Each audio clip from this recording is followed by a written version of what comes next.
বাংলাদেশের বাবা মারা হচ্ছে শ্রেষ্ঠ বাবা মা। এই বাবা মা পৃথিবীর কোনো বাবা মার সঙ্গে মেলে না। ২৬ বছরেও আমাদের বাংলাদেশের তরুণরা টাকা চেনে না। ফাইন্যান্সিয়াল স্ট্যাবিলিটি আপনি ৩০ বছরেও পান না। রিচ, রেপুটেশন, রেভিনিউ, এই তিনটা আর মানুষের জীবনকে হিমালয়ের কাছে নিয়ে যায়। If you want to go far, cut the e then go. পৃথিবীতে সবচেয়ে বিগেস্ট মিথ্যা হচ্ছে পারফেকশন। সো এটা হচ্ছে number one, self assessment, questionnaire, self asking, নিজেকে কোয়েশ্চেন করা। ২ নম্বর হচ্ছে নিজের সোয়াট করা। আর থার্ড পিলারই হচ্ছে feedback. So feedback is very important. Ego আপনাকে ফিডব্যাক থেকে দূরে নিয়ে যায়। Soft skills is a wrapping. তো আরো বেশি খুশি করার বিষয়টি হচ্ছে soft skills. Attitude is altitude, gratitude is everything. 4টা জায়গা আছে আপনার এমপ্লয়াবিলিটি ক্ষেত্রে, মানে আপনার কর্মদক্ষতা বাড়ানোর জন্য। 4টার মধ্যে নাম্বার 1 হচ্ছে আপনি নলেজটা নিতে নিতে তার কিছু প্র্যাকটিক্যাল স্কিলস তৈরি হবে। নাও থার্ড পিলার হচ্ছে your network. How many people you know and how many people know you. Fourth pillar হচ্ছে আপনার experience.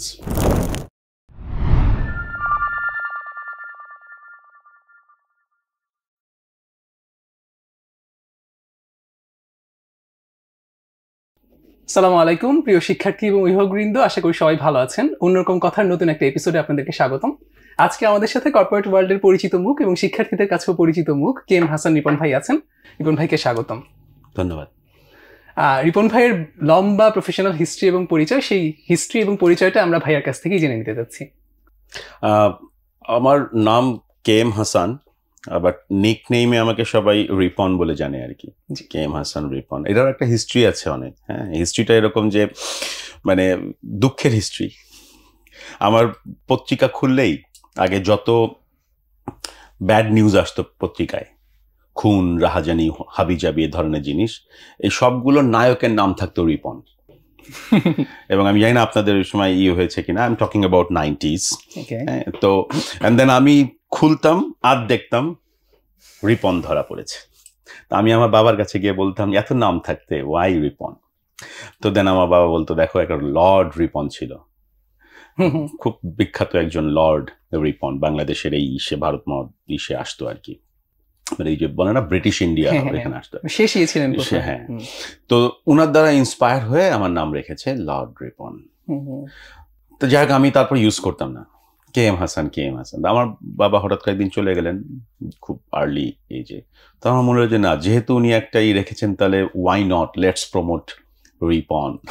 So that's how my nickname become Ripon, and I make it popular in a sense like সবাইকে বললে KM Hasan বললে কেউ চিনবে না, but Ripon বললে হয়তো অনেকে চিনবে, ইন দ্যাট ওয়ে। আমি মূলত স্কিলস নিয়ে কাজ করি, বিকজ আমি স্কিলস নিয়ে প্রচুর সাফার করেছি আমার নিজের লাইফে। সো দ্যাটস ওয়াই আমি স্কিলস নিয়ে কাজ করি। আর আমি মনে করি যে বাংলাদেশের সবচেয়ে বড় সম্পদ হচ্ছে আমাদের দেশের মানুষ। প্রত্যেকটা দেশের একটা নিজস্ব সম্পদ থাকে। সৌদি আরবে তেল আছে, সাউথ আফ্রিকায় ডায়মন্ড আছে, আমাদের বাংলাদেশে মানুষ আছে। তো সৌদি আরব তেলকে রিফাইন করে, সাউথ আফ্রিকা ডায়মন্ডকে সুন্দর সুন্দর কাটিং দিয়ে আমাদের জুয়েলারিতে কন্ট্রিবিউট করছে। আমরাও যদি মানুষকে রিফাইন করি সারা বিশ্বে, এটা। তো সেই ধারণা থেকেই মূলত আমার এই এডুকেশনে আসা, শিক্ষাতে আসা, ট্রেনিং এ আসা, মেন্টরিং এ আসা, টিচিং এ আসা। তো এটা একটা অবজেক্টিভ থেকেই আসা।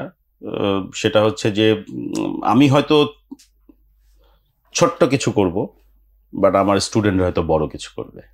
So it's a mutual understanding. হ্যাঁ, ভালো লাগবে দেখে যে আমার স্টুডেন্টও গাড়ি চালাচ্ছে, দামি গাড়ি চালাচ্ছে, এরকম একটা বিশ্বাস নিজের থেকে।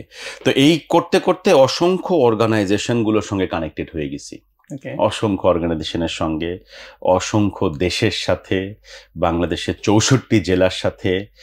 প্রত্যেকটা জেলায় আমার যাওয়ার সুযোগ হয়েছে, বিশ্বের 40টা দেশে ঘোরার সুযোগ হয়েছে। ঘোরা মানে হচ্ছে যে not for tourism but to learn.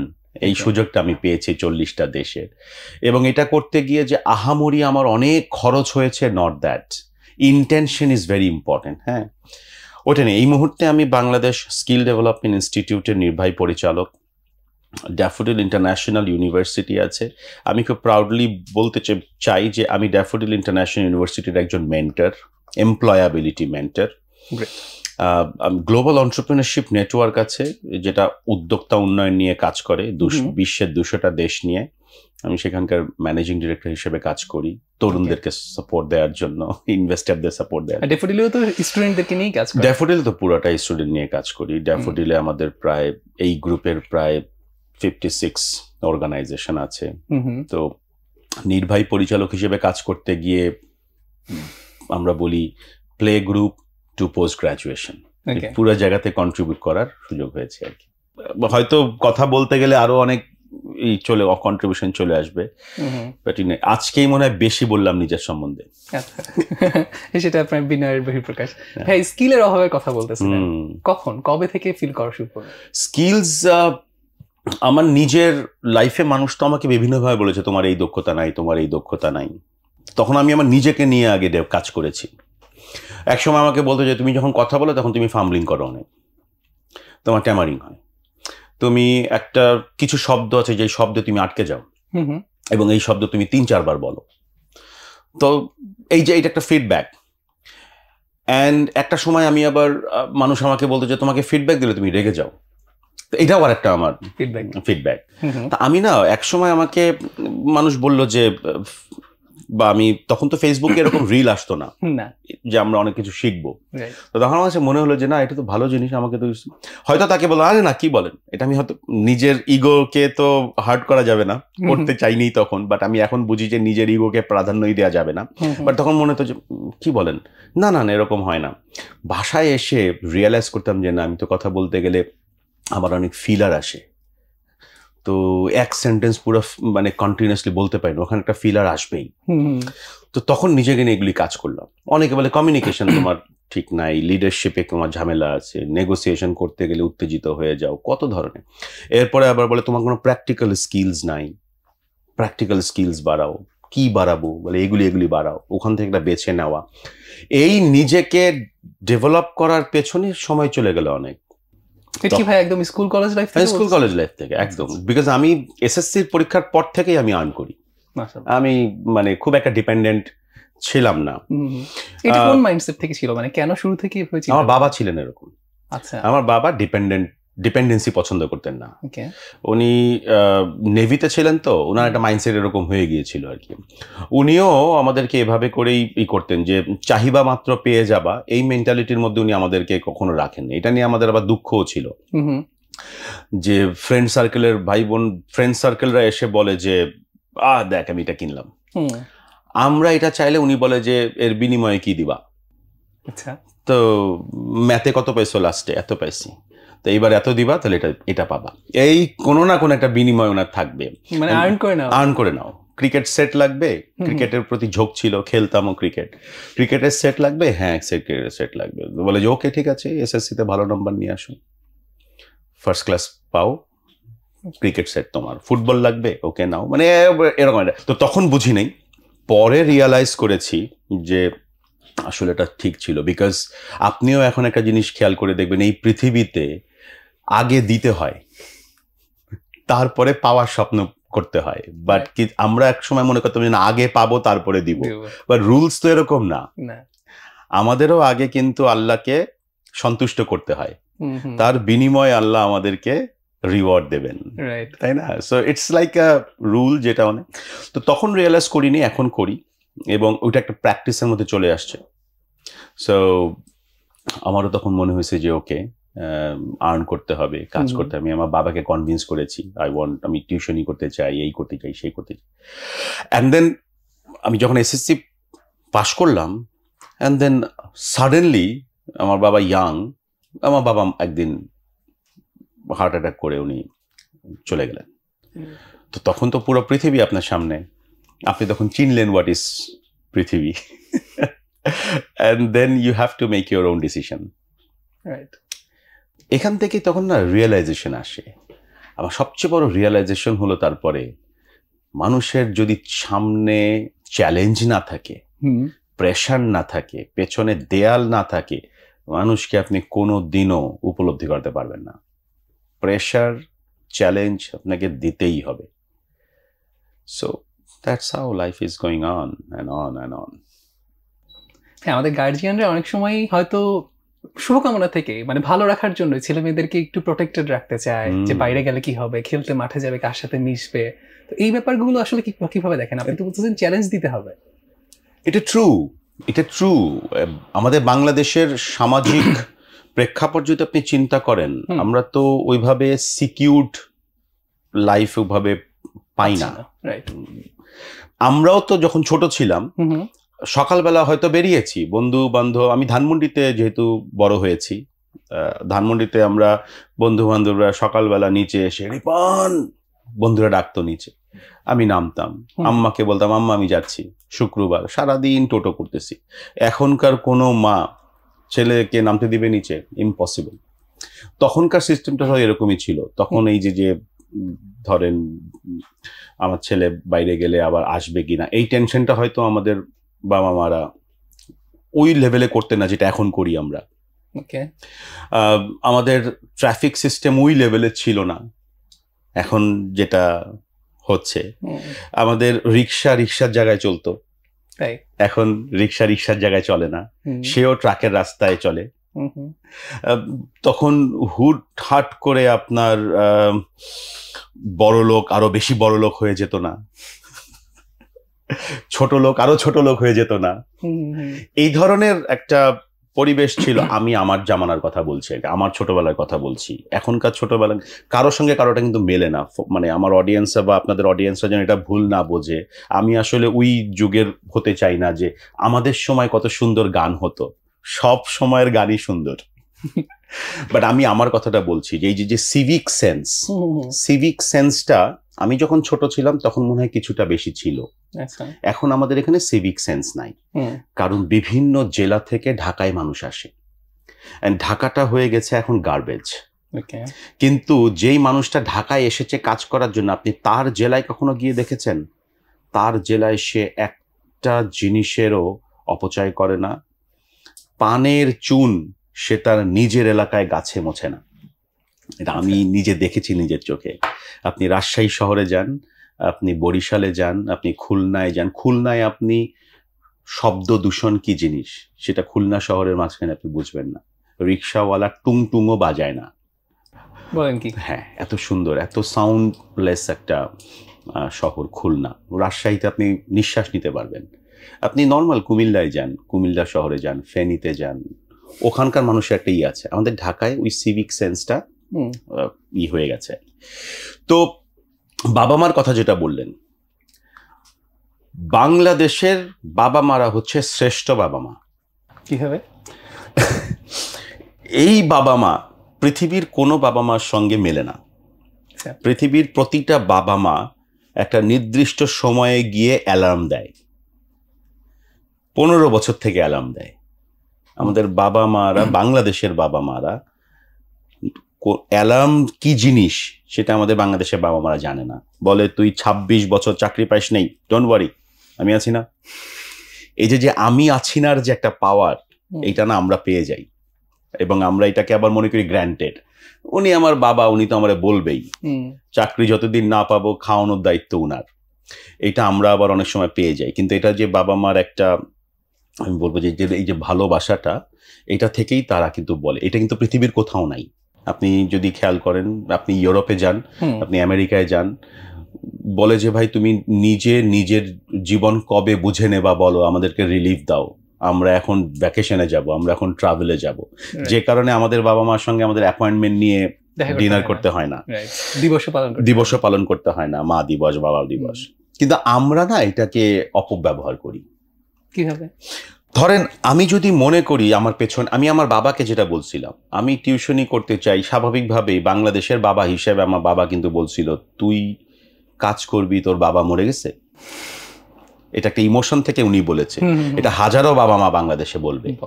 যে কোনো একটা এসএসসি পাস করা ছেলেকে যে বলতে বলেন আজকেই তার বাসায় গিয়ে যে বাবা আই ওয়ান্ট টু আর্ন, বাবা পড়াশোনা করে আমি দেখতেছি, তুই টাকা ইনকাম করার চিন্তা করবি কেন? রাইট। তো আমি আমার বাবাকে বুঝাইছি তুমি আমার পেছনে আছো বলেই তো আমি সাহস নিতে পারছি। তো এটা আমার একটা মানে না অ্যাডভান্টেজ না, যে আমার তো ফুড, অ্যাকোমোডেশন, আমার পকেট মানি, আমার টিউশন, আমার কোনো কিছুই তো লাগছে না, সব তো আমার বাবা মা দিচ্ছে। সিঙ্গারার টাকাটাও আমার বাবার থেকে নিতে হবে। হ্যাঁ, সেটাই, নিজের একটা সেলফ রেসপেক্ট একটা তো থাকে যে আমার বাবা যদি বলেও যে নেই 10 টাকা নেই সিঙ্গারা খাইস, আমি তো বলবো যে না বাবা সিঙ্গারা টাকা লাগবে না, ওটা আমি ম্যানেজ করতেছি। তো কি হয়, এই শ্রেষ্ঠ বাবা মার কারণে আবার কিছু ডিসঅ্যাডভান্টেজও আসে। ডিসঅ্যাডভান্টেজগুলো হচ্ছে 26 বছরেও আমাদের বাংলাদেশের তরুণরা টাকা চেনে না। তারা জানে কোনটা 500 টাকার নোট, কিন্তু এটার ভ্যালুটা বোঝে না। তো ভ্যালুটা না বুঝলে আপনি তো ইনকাম, এক্সপেন্স, এটার মাঝে সামঞ্জস্য রাখতে পারবেন না। তো আপনি যখন 26 বছর বয়সে যখন আপনি টাকা চেনা শুরু করেন, সেটা চিনতে 30 বছর হয়ে যায় আপনার। ফাইন্যান্সিয়াল স্ট্যাবিলিটি আপনি 30 বছরেও পান না। সো এই শ্রেষ্ঠ বাবা মার অ্যাডভান্টেজ অনেক বেশি, আবার ডিসঅ্যাডভান্টেজও আসে। তো আমি মনে করি যে আমাদের বাবা মাদের এই শ্রেষ্ঠত্বটা বজায় থাকতে হবে।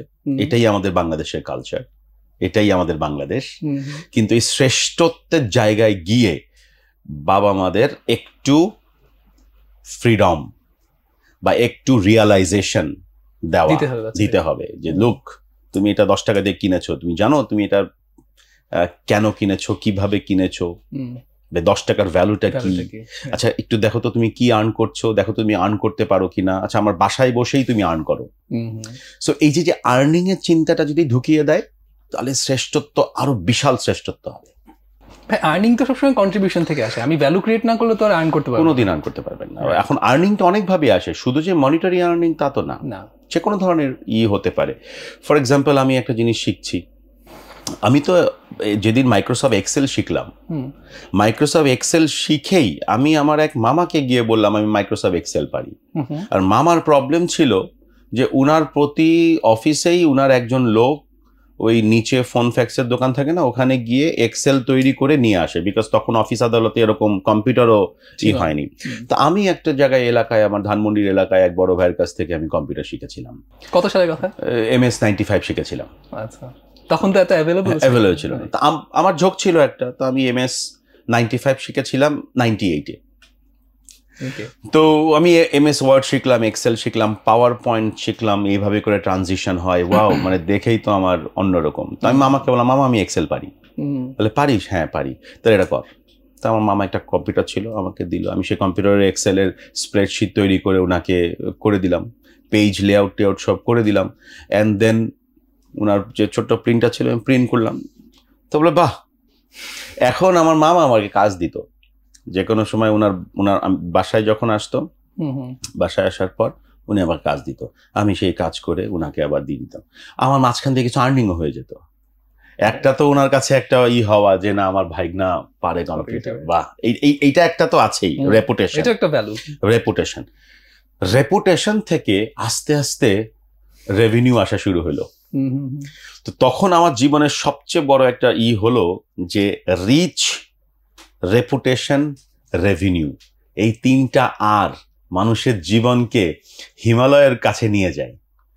আপনি যখনই যেটা পারেন সেটা যদি আপনি নির্লজ্জের মতো যদি মানুষকে বলেন, নো প্রবলেম, আপনার কিছুটা নির্লজ্জ হলে সমস্যা নাই। সেলফ মার্কেটিং বা সেলফ ব্র্যান্ডিং, সেলফ প্রমোশন এখন তো যেগুলো আসছে, আপনি যদি মানে ফ্রি ভ্যালু চাচ্ছেন না, আপনি তো ভ্যালু দিতে চাচ্ছেন, রাইট? ইভেন কি আপনি ভ্যালুও চেন, আপনি বলেন যে আমি এক্সেল পারি, আমি দরকার হলে কাজ করে দিব। হ্যাঁ, আপনি দেখবেন বলেন আমি এক্সেল পারি, আমি এক্সেল পারি, আমি এক্সেল পারি, এতে করে আপনার রিচ বাড়বে। এবার যখন আপনি যে কোনো একজনকে যখন আপনি সুন্দর করে কাজ করে দিবেন, তখন রেপুটেশন বাড়বে, এই ছেলেটা ভালো কাজ করে। তো এখন কতজন মানুষ আপনাকে দিয়ে ফ্রি করাবে, কতদিন করাবে?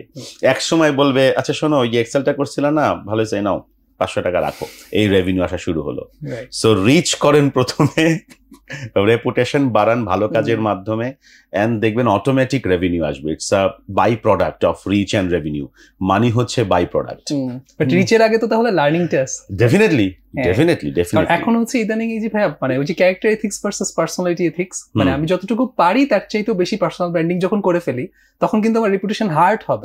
কারণ আমি রিচ করবো পরে কাজ করে দিতে পারবো না, আমার রেপুটেশন হার্ট হবে। তো জিনিসটা যেটা হচ্ছে যে স্কিল মানে স্কিলস ডেভেলপমেন্টের বিকল্প কিছু নাই।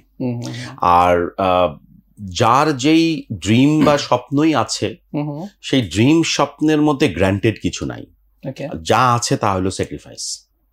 কিরকম একটু যদি স্যাক্রিফাইস ধরেন আপনি এখন আমার বন্ধুরা আড্ডা মারে, আমার ক্যারিয়ার দরকার ছিল, আমি আড্ডা মারিনি। আমি যদি আড্ডা মারতাম তাহলে হয়তো আমার এই ক্যারিয়ার হতো না, আমি হয়তো আমার মাকে সাপোর্ট দিতে পারতাম না, বিকজ আমার ইয়াং বয়সে বাবা চলে গেছে। আমার ছোট ছোট ভাই বোন ছিল, তাদেরকে আমি সাপোর্ট দিতে পারতাম না। সো তাদেরকে আমার সাপোর্ট দিতে হবে। তো আমার কাছে ডিসিশন একটা, আমি কি ওদের সঙ্গে গিয়ে আবানি মাঠে খেলবো বা কফি হাউসে গিয়ে ওদের সঙ্গে বসে কফি আড্ডা দিব, নাকি আমি এদের কথা চিন্তা করে আমি কাজ করব। So choice is years. এবং সবসময় চয়েস থাকে, এবং সবসময় মানুষের কাছে সবসময় চয়েস আসে, আসতেই থাকে। এটা সৃষ্টিকর্তা থেকে আপনাকে বলে না আল্লাহস প্ল্যান। সো আপনার কাছে আসতেই থাকবে। নাও আমাদেরকে তো আল্লাহ মানুষ হিসেবে বানিয়েছে, সো ডিসিশন তো আমাকে নিতে হবে। সো আমি ডিসিশন নিয়েছি যে লেটস স্যাক্রিফাইস দ্যাট, এটা করব। এখন কফি হাউসে কফি খাচ্ছি, কোন লং টার্ম শর্ট টার্ম এখন কফি হাউসে কফি খাচ্ছি। তো আমি বাংলাদেশের সবগুলো কফি হাউসে কফি খাই, because coffee is my favourite drink. So cappuccino আমি খাবোই, প্রতিদিন আমি খাবো। সো আমি খাচ্ছি, বাট তখন খাইনি, খেতে পারিনি, মনে কষ্ট। আবার যে বলেন যে মনে কষ্ট লাগে না, লেগেছে, ওটা তো স্যাক্রিফাইস। ওটা স্যাক্রিফাইস। আমি যখন টেম্পু দিয়ে গিয়েছি, দেখি যে ফ্রেন্ড সার্কেল আড্ডা মারছে, ওকে ওয়ান ডে ইনশাআল্লাহ। সো দ্যাট ওয়ান ডে, ওই ওয়ান ডের জন্য আমার, তো ওইটাকে আমি বলছি স্যাক্রিফাইস। সো অনেক সময় এখন দেখবেন মানে হতাশ হয়ে আমাদের যে যারা ভর্তি পরীক্ষা দেবে বা যারা স্কুলে পড়ে কলেজে পড়ে, তারা অনেক সময় না কম্পেয়ার করে, ও কত ভালো আছে, আমি কত, ও কত ভালো নাম্বার পেয়েছে, আমি পাইনি। এই যে কম্পেয়ার, ডেঞ্জারাস। মানে আপনি কম্পেয়ার করছেন আরেকজনের সঙ্গে, প্রত্যেকের নিজস্ব একটা আছে, so you can't compare. So ওই স্যাক্রিফাইসটা যদি একসেপ্ট করা যায়, যে আপনি এখন আড্ডা মারতে পারছেন না, আপনি এখন মাঠে গিয়ে খেলতে পারছেন না, আপনি এখন গেমস করতে পারছেন না। আমাদের সময় তো এই যে বক্সের গেম ছিল, কয়েন দিয়ে খেলতাম আমরা। তো আমার বন্ধু বান্ধবরা সকালবেলা 10টা হলেই বক্সের সামনে যেত, আমি যেতাম না, আমি কাজে যেতাম, জব করতাম। আমি ওই একদম এইচএসসি থেকেই জব করতাম। তো জব করতাম আর টাকা আর্ন করতাম, আবার সকালবেলা যেতাম, বিকেলবেলা আসতাম। সো এই বক্সের সময় নাই। শুক্রবার আবার এনজয় করতাম, যেটা আপনি এখন বিদেশে গেলে এখন এই জিনিসটাই করবেন। আপনি বিদেশে পড়াশোনা করতে যাবেন, স্কলারশিপ পেয়েছেন অস্ট্রেলিয়ায়, আমেরিকায়, লন্ডনে, আর আপনার বাবা আপনাকে বাসা থেকে টাকা পাঠাবে? নো, সম্ভবই না। সো ওই আর্নিং, ওয়ার্কিং, কাজ, লাইফ, এই পার্সোনাল প্রফেশনাল ব্যালেন্সটা 26 বয়সের জন্য না, 30 বছর। এটা একদম ছোট, 17 থেকে, একদম 17 থেকে। No way. যেদিন আপনাকে সরকার ভোটের দায়িত্ব দিবে, যে yes you can cast your vote, সেদিন থেকে আপনি আর ছোট বাচ্চা নাই, লাইফের ভোটটাও দিতে হবে। লাইফের ভোট, চমৎকার বলছেন, লাইফের ভোটটাও দিতে হবে। সো ওইটা দেয় না, বাবা মা সাজায় গোজায় নিয়ে যায় ভোট দিতে। সো এই বিষয়গুলো আমাদের সমাজে ইনশাল্লাহ ডেভেলপ হবে একদিন। আই এম 100% শিওর ডেভেলপ হবেই, আন্ডারস্ট্যান্ডিং ও হবে। বাবা মার, এখনকার অনেক বাবা মা কিন্তু আমি দেখেছি, আমি যেহেতু কাজ করি, আমি অনেক দেখেছি তারা কিন্তু খুশি হয়, হ্যাঁ আমার মেয়েটা কেক বানাচ্ছে বাসায়, কেক সেল করছে, অ্যাপ্রিশিয়েট করে। হ্যাঁ, কি আমার মেয়ের একটা আছে, ও হোম শেফ হিসেবে কাজ করে। আমার ছেলে এখন অনলাইনে বসে কাজ করে, 3 ঘন্টা সে অনলাইনে সময় দেয়। এগুলো কিন্তু বাবা মারা প্রাউড ফিল করে। এটা আরো বাড়লে তখন না বাবা মা তো সারা জীবন থাকে না। আমার মতো যদি আল্লাহ না করুক আর্লি চলে যায়, আপনি তো প্রিপেয়ার করে গেলেন না আপনার ছেলেকে, আপনার মেয়েকে তো প্রিপেয়ার করে গেলেন না, তো ও কে কোথায় রেখে যাবেন? সো এই জন্য আপনি থাকতে থাকতে ওকে যত মানে মেন্টালি ফিজিক্যালি ওকে স্ট্রং করে দিয়ে যেতে পারেন। রাইট। আমার বাংলাদেশের না শুধু সারা পৃথিবীতেই তো সাডেন ডেথ অনেক বেশি এখন, তাই না? তো আমি কেন তোর বাবা আছে না, চিন্তা করিস না, এটা তো আপনি বলতে পারেন না। আপনি বলা উচিত যে ওকে আমি থাকতে থাকতে তাড়াতাড়ি তুই ডেভেলপ হ, একটু ধমক দেন, একটু দেন, একটু প্রেশার দেন, দরকার একটু খাওয়ার খোটাও দেন, কোনো সমস্যা নাই, দিন শেষে তো খাওয়াবেনই আপনি, কোনো সমস্যা নেই। সো ওই জায়গা থেকে আমি বলবো যে আমাদের বাংলাদেশের বাবা মাদের শ্রেষ্ঠ বাবা মা, শ্রেষ্ঠত্বের অ্যাডভান্টেজ গুলো দিতে হবে বেশি। হ্যাঁ, একটা পয়েন্ট আমার কাছে সিগনিফিকেন্ট লাগে, মানে আমরা জানি যে কোন ডিসিশনটা নিতে হবে, মানে ওই যে ও আড্ডা দিচ্ছে, আমি এখন কাজে গেলে আমার জন্য বেটার, এটা আমি জানি। আপনার যেমন একটা প্রেশার কাজ করতো, বাট ওই প্রেশার নিয়েও কিন্তু অনেকে আড্ডায় চলে যায়। তো ওই রাইট মাইন্ডসেটটা, ওইটা আসলে কোন কোন কম্পোনেন্ট নিয়ে গঠিত হয় যে ও ওই ডিসিশনটা নিবে? ফার্স্ট অফ অল আমাদের এখানে না, মানে আমাদের মূল যে হচ্ছে যে এই যে সিরিয়াসনেসের যে বিষয়টা, হ্যাঁ হ্যাঁ, বা যে ফোকাস থাকাটা, এটা কিন্তু মানে লেকচার দিয়ে বা স্কিলস দিয়ে সম্ভব না। এটা মানে কখন যে হেদায়েত আসবে এটার কোনো মানে নিশ্চয়তা তো কারো পক্ষে দেওয়া নাই, আমরা শুধু মেসেজটা দিতে পারি। তো বাট এটা হচ্ছে সেলফ রিয়েলাইজেশনের উপরে। ধরেন এরকম হতো যে আমার বাবা যখন মারা গেছে, আমি যখন দুঃখে যদি বলতাম, এই তুমি এরকম নেশাগ্রস্ত হয়ে যাচ্ছ কেন, কি করব বলেন? অনেকেই বলে এরকম।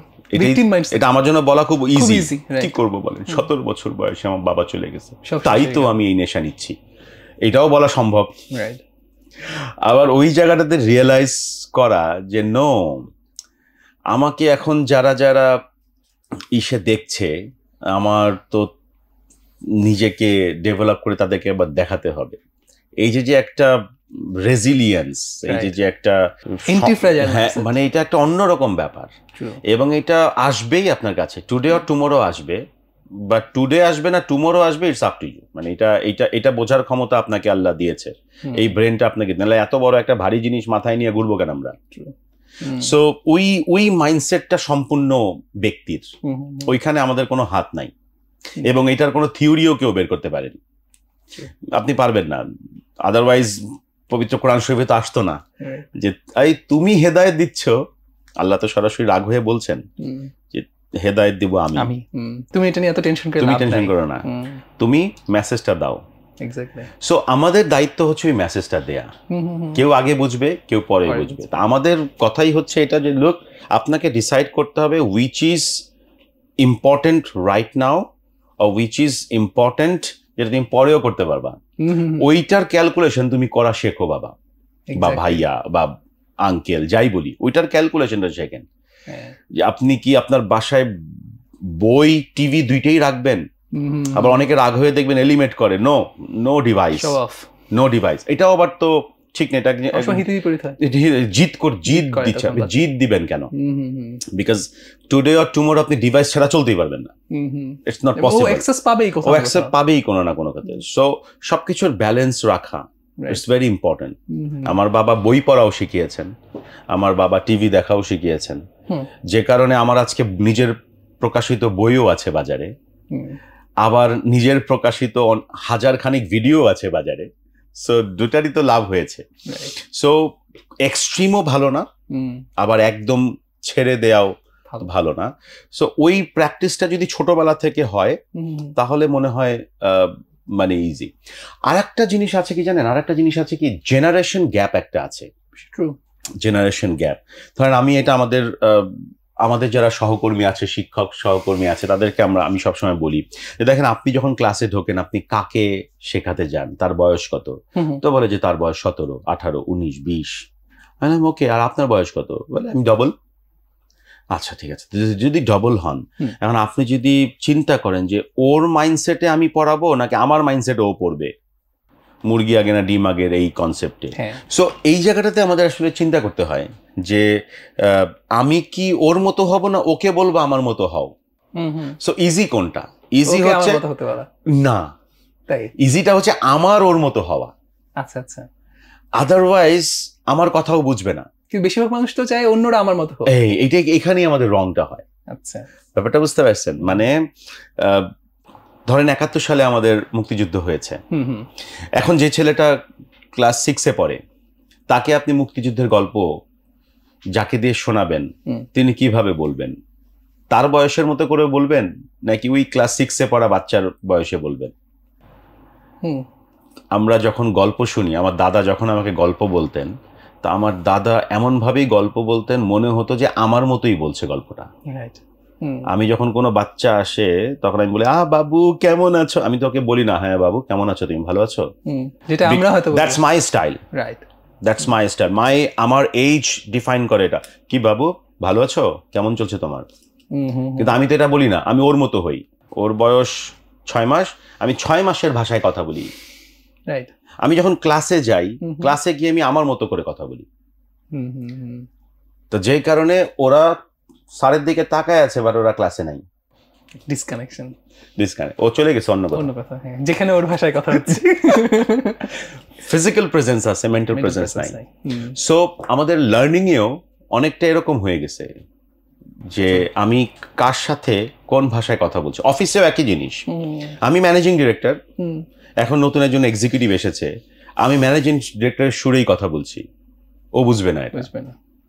সো এই যে ডিফারেন্স অফ মানে মেন্টাল স্ট্যাটাস, এখন যেহেতু আমি ওর এজটা পার হয়ে আসছি, আমার দায়িত্ব ওর এজে যাওয়া, এটা মোর ইজি, বিকজ আমি তো ওর এজটা পার হয়ে আসছি। অতএব যেই রাস্তা আমি চিনে ফেলেছি সেই রাস্তায় আবার ফেরত যাওয়া আমার জন্য সহজ। কিন্তু উনি তো আমার রাস্তায় এখনো আসেই নেই। আমি বারবার বলি, প্লিজ আমার মতো হওয়ার চেষ্টা করো, বোঝার চেষ্টা করো। ও বলবে আপনার জায়গা কোনটা সেটাই তো আমি জানি না। সো দ্যাটস ওয়াই টিচারকে এখন মেন্টর হওয়াটা খুব গুরুত্বপূর্ণ। We need mentors. We do not require any teacher. True. We do not require any lecturer. আমাদের কোনো লেকচারারের প্রয়োজন নাই। নলেজ তো ভাই এখন সব অ্যাভেলেবল।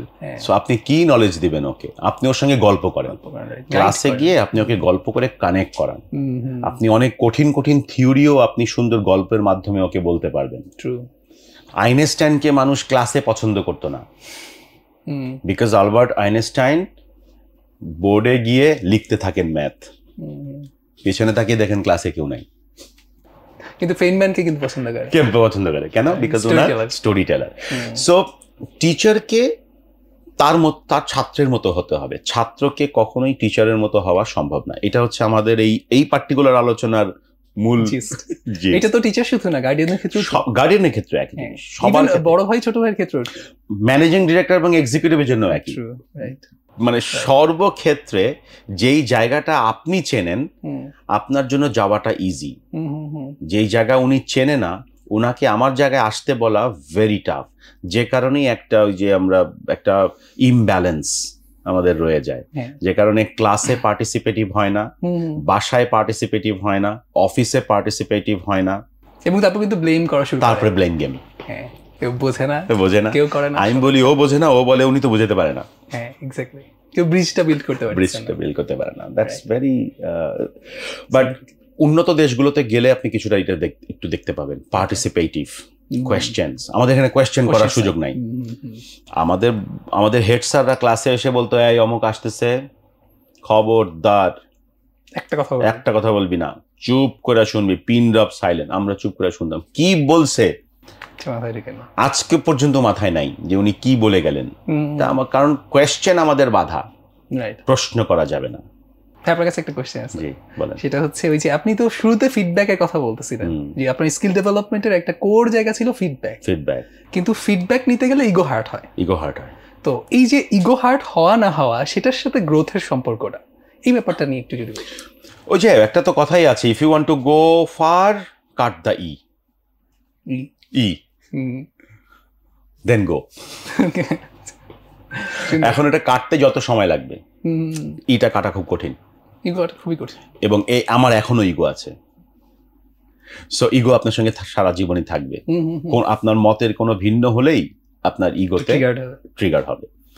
সো এই ইগোটা আসে কোত্থেকে? আপনার প্রশংসা থেকে। আপনি কোনো মানুষকে ক্ষতি করতে চান, একের পর এক প্রশংসা করতে থাকেন। আমার একটা ব্লগ আছে এই বিষয়ে, আমি লিখেছি যে তুমি অনেক উপরে যেতে পারবে, শুধু নিজেকে ফ্রি করে রাখো। মানে আপনাকে বলে আপনি তো মাশাআল্লাহ, আপনি বিউটিফুল, আপনি ভেরি নাইস, আপনি তো ভেরি পাওয়ারফুল। আমি না আস্তে করে আস্তে আস্তে শক্ত হয়ে বসা শুরু করলাম, কিন্তু আপনার প্রশংসায় আস্তে আস্তে সঙ্গে বসা শুরু করলাম, চলতেছে প্রশংসা ওদিক দিয়ে, অ্যান্ড দেন আস্তে আস্তে পা উঠে গেলে কিন্তু পায়ের উপরে।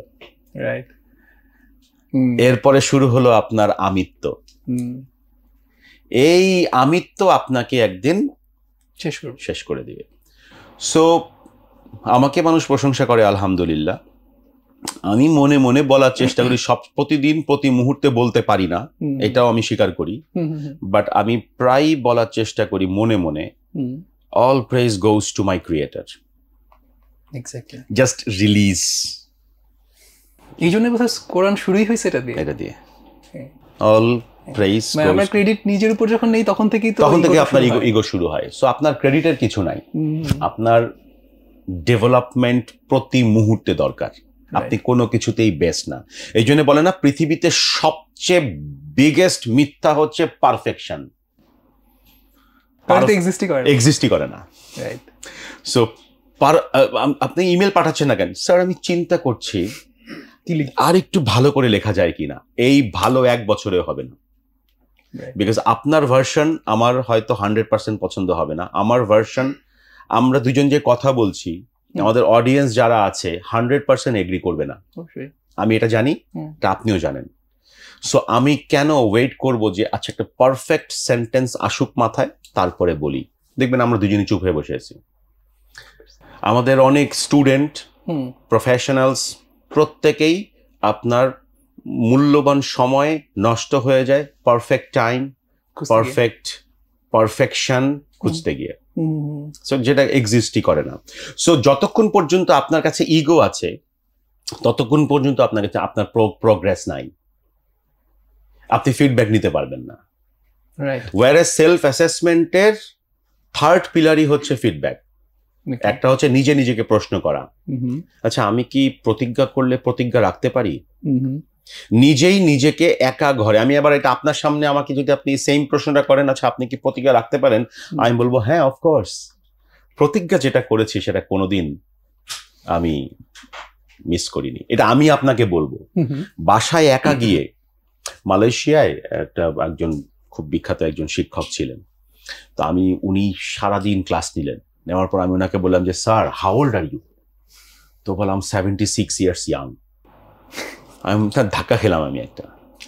সবাই বলে 76 ইয়ার্স ওল্ড, উনি বলে ইয়াং। Sir Y young? বলে যে লোক দেখো, আমি চাই আমি যেন সবসময় ইয়াং থাকি।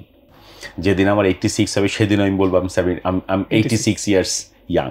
তো উনি আপনার আমাদেরকে একটা কোয়েশ্চেন দিয়েছিলেন, 20টা প্রশ্নের একটা কোয়েশ্চেনার দিয়েছিলেন সেলফ অ্যাসেসমেন্টের জন্য আর কি। আমরা সবগুলি tick mark yes yes yes সব আছে। সিমিলার আর একটা কোয়েশ্চেন আমাদেরকে দিয়েছেন, গিয়ে বলছে এটা তোমার যাও রুমে গিয়ে একা, যখন তুমি একদম নির্জন, পিন ড্রপ সাইলেন্স, ওই সময়। তো আমার সময় আসছে এরকম রাত 12টার সময়। আমি রাত 12টার সময় কোয়েশ্চেনটা নিয়ে বসে আমি টিক মার্ক দিতে যাব, দেখলাম যে প্রত্যেকটা কোয়েশ্চেনে আমি ডিরেক্টলি ইয়েস বলতে পারছি না, বিকজ আমি আমার নিজের কাছে নিজে বলছি না আমি তো এটা করি না। সো এটা হচ্ছে নাম্বার 1, সেলফ অ্যাসেসমেন্টের কোয়েশ্চেন, সেলফ আস্কিং, নিজেকে কোয়েশ্চেন করা। 2 নাম্বার হচ্ছে নিজের সোয়াট করা, অ্যাকচুয়ালি আমার স্ট্রেংথটা কি। এটা প্রত্যেকটা লেভেলে। ওই স্টুডেন্ট, আমি ম্যাথ ভালো বুঝি না, ওকে এটা আমার উইকনেস। ম্যাথ না বোঝার কারণে আমার থ্রেট কি আসতে পারে? আমি অনেক অ্যাডমিশন টেস্টে আমি ভালো করব না, এটার কনসিকুয়েন্সেস এটা। বা হ্যাঁ আমি খুব মনোযোগী, এটা আমার স্ট্রেংথ। পারি না ম্যাথ, কিন্তু আমার মনোযোগটা আমি রাখতে পারি। I can control my mindfulness. So আমি যদি এখন এই উইকনেসটাকে যদি আমি এলিমিনেট করতে চাই, তাহলে এই মনোযোগটা আমার একটা পাওয়ার, যে আমি মনোযোগী, আমাকে সঙ্গে সঙ্গে কেউ ডিস্ট্রাক্ট করতে পারে না। সো এইটাকে আমি এখন পারবো, এইটা হচ্ছে আমার সোয়াট। আর থার্ড পিলারই হচ্ছে ফিডব্যাক। আপনি যেই প্রফেশনে বর্তমানে এসেছেন, আপনি হিসাব করে দেখেন 100 জনের মধ্যে 80 জন মানুষ বিভিন্নভাবে ইনিয়ে বিনিয়ে আপনাকে বলেছে যে তোমার জন্য এই প্রফেশনটা বেস্ট। এটাই হচ্ছে আপনার ফিডব্যাক, যেটা হয়তো ইনস্ট্যান্টলি আপনি রিজেক্ট করেছেন বা সাবকনশিয়াসে রেখে, সাবকনশিয়াস মাইন্ডে স্টোর হয়ে আছে যে কেউ একজন বলেছে তুমি তো খুব ভালো কথা বলো, তুমি তো খুব ভালো কথা বলো, যা কি যে বলেন। আপনি বারবার ওনাকে রিজেক্ট করে দিয়ে বাসায় আসলেন, 1 বছর পর চিন্তা হলো, ওই সাবকনশিয়াস মাইন্ডে বলতেছে তুমি ভালো কথা বলো, তো ভালো কথা বলো, তুমি তো ভালো কথা বলো, then it become. So feedback is very important. Ego আপনাকে ফিডব্যাক থেকে দূরে নিয়ে যায়। পজিটিভ ফিডব্যাক তো ভালো, নেগেটিভ ফিডব্যাক নেওয়াটাই তো কঠিন। পজিটিভ তো প্রশংসা, ওটা তো আপনাকে ওই বললাম নেগেটিভ করে দিই। প্রশংসা হ্যান্ডেল করার ওয়ে কি ভাই? এটা সম্পূরক প্রশ্ন আর কি। প্রশংসা হ্যান্ডেল করা, আমি তো বললাম যে মানে কোনো কিছুরই কৃতিত্ব আপনার নাই। রাইট। আমরা ছোটবেলায় পড়ছি না, man cannot live alone, man cannot do anything alone. অতএব আপনি ক্রেডিট তো আপনার নাই। ধরেন একজন স্টুডেন্ট, ওর বাবা যদি ওকে সাপোর্ট দেওয়া বন্ধ করে, ওর শিক্ষক যদি ওকে সাপোর্ট দেওয়া বন্ধ করে, ওর সোসাইটি যদি ওকে সাপোর্ট দেওয়া বন্ধ করে, ও তো একা, ও কিছুই করতে পারবে না। আর ওর মতো এরকম কিন্তু আছে ওর বয়সী, যাদেরকে কেউ সাপোর্ট দিচ্ছে না এবং সে পারছে না। আছে তো। সো আপনি কার ক্রেডিট নেন? আপনি ম্যাথে পেলেন 100 out of 100, এন্ড আপনি 100 out of 100, হ্যাঁ অনেক কষ্ট হয়েছে এটা করতে গিয়ে, বিশ্বাস করবেন না। কার ক্রেডিট নিলেন? আপনার তো কোনো কিছু ক্রেডিট। আপনি ব্যবসা করছেন, আপনি বাংলাদেশ এখন বড় ব্যবসায়ী, খুব বড় ব্যবসায়ী। আপনি আপনার এমপ্লয়ীদের সাপোর্ট ছাড়া করতে পারবেন, ব্যাংকের সাপোর্ট ছাড়া করতে পারবেন, আপনার ফ্যামিলির সাপোর্ট ছাড়া ব্যবসা করতে পারবেন। আল্লাহ যদি আপনাকে কালকে অসুস্থ করে দেয়, তো আপনি কার ক্রেডিট নেন? এক্স্যাক্টলি, মানে সবারটা আমি নিজের উপর নিয়ে নিচ্ছি, সবারটা আমি নিজের। তো আপনি তো, আপনার তো নিজের একার কোনো ক্রেডিটই নাই। ওই রাইট টাইমে যে একটা সিদ্ধান্ত নিয়েছেন, সেখানেও আপনার কারো না কারো ইনফ্লুয়েন্স আছে। এক্স্যাক্টলি। সো আপনি কার ক্রেডিট নেন? সো প্রশংসা জিনিসটাই কি, আমি তো এটাই বুঝি না। রাইট। এটা মনে রাখার উপায় কি ভাইয়া? কোনটা? মানে প্রতি মুহূর্তে এই জিনিসটা মনে রাখার রেগুলার, মানে মনে থাকে না তো, অনেক থাকে না, এটা তো ন্যাচারাল থাকে না। যেই লোকটার মনে থাকে সে কনসিয়াস। আপনি তো রাগ হবেনই। কেউ যদি বলে আমি রাগ হই না, এটা তো মিথ্যা কথা। আপনি রাগ হবেন, কিন্তু আপনি কি পর মুহূর্তেই আপনি কি রিয়েলাইজ করতে পারেন যে রাগটা ঠিক হয়নি করা? যদি করতে পারেন, ইউ আর কনসিয়াস পারসন। যদি আপনি ধরেই রাখেন যে না, ওই সময় রাগ করাটা ঠিকই ছিল, যা করছি ঠিক করছি, মৃত্যুর আগ পর্যন্ত যদি আপনি এটাই বলে যান যা করছিলাম ঠিক করছিলাম, তাহলে তো আর আপনি কনসিয়াস না, আপনি আনকনসিয়াস। ভুল তো আপনার হয়েছেই। হয়তো মাইক দিয়ে বলবেন না ভুল হয়েছে, বাট নিজ থেকে কি চিন্তা করতে তো পারেন যে হ্যাঁ না, ভুল হয়েছে, ওইটা করা ঠিক হয় নাই, ওই কথাটা বলার কারণেই আজকে আমার এই অবস্থা। That's it. So consciousness very important. ভুল হবেই। ফিডব্যাকের বেসিসে যখন একটা ছেলে বা মেয়ে চিন্তা করবে যে আমার এই স্কিল ডেভেলপ করা দরকার, সেখানেও প্রায়োরিটাইজ কিভাবে করবে? কারণ ফিডব্যাক তো অনেক আসে। দেখেন, অগ্রাধিকার দিতে পারাও কিন্তু একটা বিশাল বড় একটা স্কিল, মারাত্মক স্কিল। প্রায়োরিটি দেওয়া। আমি আজকে আপনার এই স্টুডিওতে এসেছি, আমাকে অগ্রাধিকার দিতে হয়েছে, বাট তার সঙ্গে আবার কিছু কিছু জিনিসকে আমার নো বলতে হয়েছে। আপনার স্টুডিওতে আসার আগে কয়েকটা জিনিসকে আমার নো বলতে হয়েছে। যদি ওইটা বেশি ইম্পর্টেন্ট হতো এটার চেয়ে, আমি হয়তো এখানকে বলতাম নো, তাতে আমার যত লসই হোক। ওই যে বলে না অপরচুনিটি কস্ট, এটা আমাদের ছোটবেলা থেকে প্র্যাকটিস করার বিষয়টা। আমার বাসা থেকে আপনাদেরকে করে, আমাকে করেছে, আপনাকে করে, আমাদের সবাইকেই করে বাসা থেকে। আমাদের 80% লার্নিং বাসা থেকে হয়। মানে এইটা এক্স্যাক্টলি কখন আমরা শিখছি? ধরেন আমার বাবা আমাকে যা বলতো সেটা প্রায়োরিটি ছিল, বাট আমরা ওই সময় আমার বাবার কথা মানিনি। বাট একটা লোক যখন বারবার বলে, তখন আপনি না প্রথমে আপনি জোর করে ওইটা করার চেষ্টা করেন। যেমন আমার বাবা বলতো সকালবেলা ঘুম থেকে ওঠো, রাত জেগে পড়ার তোমার এই স্টাইল আমার পছন্দ না। কিন্তু উনি আবার আমাকে নাও করতেন না, কিন্তু উনি একটা মাইন্ডের মধ্যে একটা বলে যেতেন যে এটা ওনার ডিসঅ্যাপ্রুভাল, উনি ডিসঅ্যাপ্রুভ করেছেন এটা, যে আমি রাত জেগে যে পড়লাম এটা উনি অ্যাপ্রুভ করেননি। বাট উনি আমাকে আবার দেননি, করতে পারবে না, 10টার সময় লাইট বন্ধ করে দেয়নি। উনি জানে যে রিপন 10টার সময় পড়তে বসবে, কিন্তু উনি এটাকে তো ধীরে ধীরে একসময় আমার মধ্যে রিয়ালাইজেশন হলো যে আচ্ছা দেখি তো সকালবেলা করে কি হয়, লাভটা কি। প্রথম 3 দিন খুব খারাপ লাগছে, আমি মনে মনে বলছি যে এইটা 10টার মধ্যে দেখি চোখ সকাল ভোর 4:30 ফজরের সময় উঠে, তারপরে 10টার পরে না আর টিকে থাকা যায় না। সো এটা আবার 3-4 দিন কন্টিনিউ করে, তারপরে আবার ঠিক হয়ে যায়। সো 3-4 দিন ভালো লাগেনি, বাট একসময় বললো যে নো, খারাপ না এটা। মানে অনেক জনের সঙ্গে নেটওয়ার্কিং করা যায়, ফ্রেন্ডদের সাথে জিজ্ঞেস করা যায়, তুই এই অঙ্কটা করছিলি? হ্যাঁ করছিলাম। আর ফিজিক্সের এটা করছিস? হ্যাঁ করি। 12টার সময় করা যায় না, 1টার সময় করা যায়, এই নেটওয়ার্কিংটা করা যায় না। সো ভালো লাগলো, এই প্রসেসটা করলাম। সো শুরুতেই আপনি হ্যাঁ বলবেন এমন কোনো কথা নেই, বাট এই প্র্যাকটিসগুলো বাসায় করা। ডাইনিং টেবিল এটিকেট কোথায় শিখি আমরা? ডাইনিং টেবিল এটিকেট বাসায় শিখেছি। বাসায় সোফায় কিভাবে বসবো এটা কিভাবে শিখেছি? বাসায় শিখেছি, আমার মা শিখিয়েছে আমাকে। ওই যে আমরা এখন সফট স্কিলস বলি না, সফট স্কিলস 80% আমার মা শিখেছে। এই প্রশ্ন আপনাকে করতাম, সফট স্কিলস বলতে আপনি আসলে কি বলছেন? Soft skills is a wrapping. আমি আপনার সঙ্গে কি, ইটস আ র্যাপিং, মানে এই যে কাপ, এই কাপটা যদি আমি এভাবে করে দেই কাউকে গিফট, সে বলবে খুশি হবে সে। কিন্তু আমি যদি এটাকে সুন্দর করে র্যাপ করে দিই, সে আরো বেশি খুশি হবে। তো এই আরো বেশি খুশি করার বিষয়টি হচ্ছে সফট স্কিলস। আপনাকে আমি কাপ দিলে আপনি অখুশি হবেন না, বিশ্বাস করেন। You feel happy, right?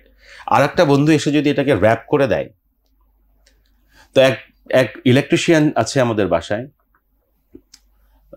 এলাকার ইলেকট্রিশিয়ান, এলাকার সবাই তাকে ডাকে। আচ্ছা, সবাই তাকে ডাকে। যার বাসায় ছোট্ট প্রবলেম, সিরাজকে ডাকো। সিরাজ ডাক পাবেই। সিরাজ কেন ডাক পায়? সিরাজ ডাক পায়, সিরাজ কোনোদিন ডাকার পর সে যখন যায়, হাসি ছাড়া তার সাথে কেউ কথা বলতে পারবে না। আবার তাচ্ছিল্যের হাসি না, আন্তরিক হাসি। আন্তরিক হাসি। সো 5 টাকা নাও, এটা কোনো কথা কইলেন? এই হাসি না। সো মানুষ তার সাথে কথা বলে শান্তি পায়। বলে না, ট্রাস্ট বিল্ডস রিলেশনশিপ।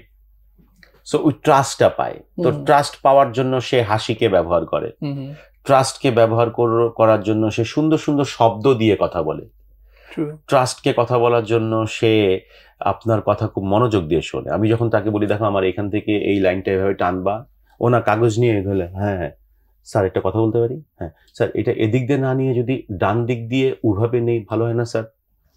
হ্যাঁ ঠিক আছে এইভাবে। এই যে আমাকে বলে স্যার একটা কথা বলি, আবারও আমি না না না এটা কি বলেন আপনি, এদিক দিয়ে নিবেন কেন? দুইভাবেই বলা যায়। অ্যাজ অ্যান ইলেকট্রিশিয়ান ওর একটা বেসিক প্র্যাকটিক্যাল স্কিলস আছে, কিন্তু ও ওই প্র্যাকটিক্যাল স্কিলসটাকে এত সুন্দরভাবে শব্দ দিয়ে র্যাপ করছে, সে কথা বলতে ভাল লাগে আমার। তার প্রতি আমার বিশ্বাস আছে যে না, সিরাজকে যদি আমি বলি, সিরাজ সুন্দর করে কাজটা করে চলে যাবে।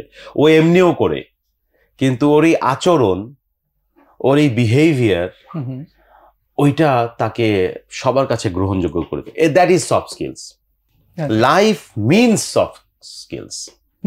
হাঁটতে গেলে আপনার সফট স্কিলস, বসতে গেলে সফট স্কিলস, হাত নাড়াচ্ছেন সফট স্কিলস। আপনি একজনকে এইভাবে ডাকতে পারেন, আবার অনেকে আছে রেস্টুরেন্টে এভাবে ডাকে, ওনার কাছে লজিক আছে।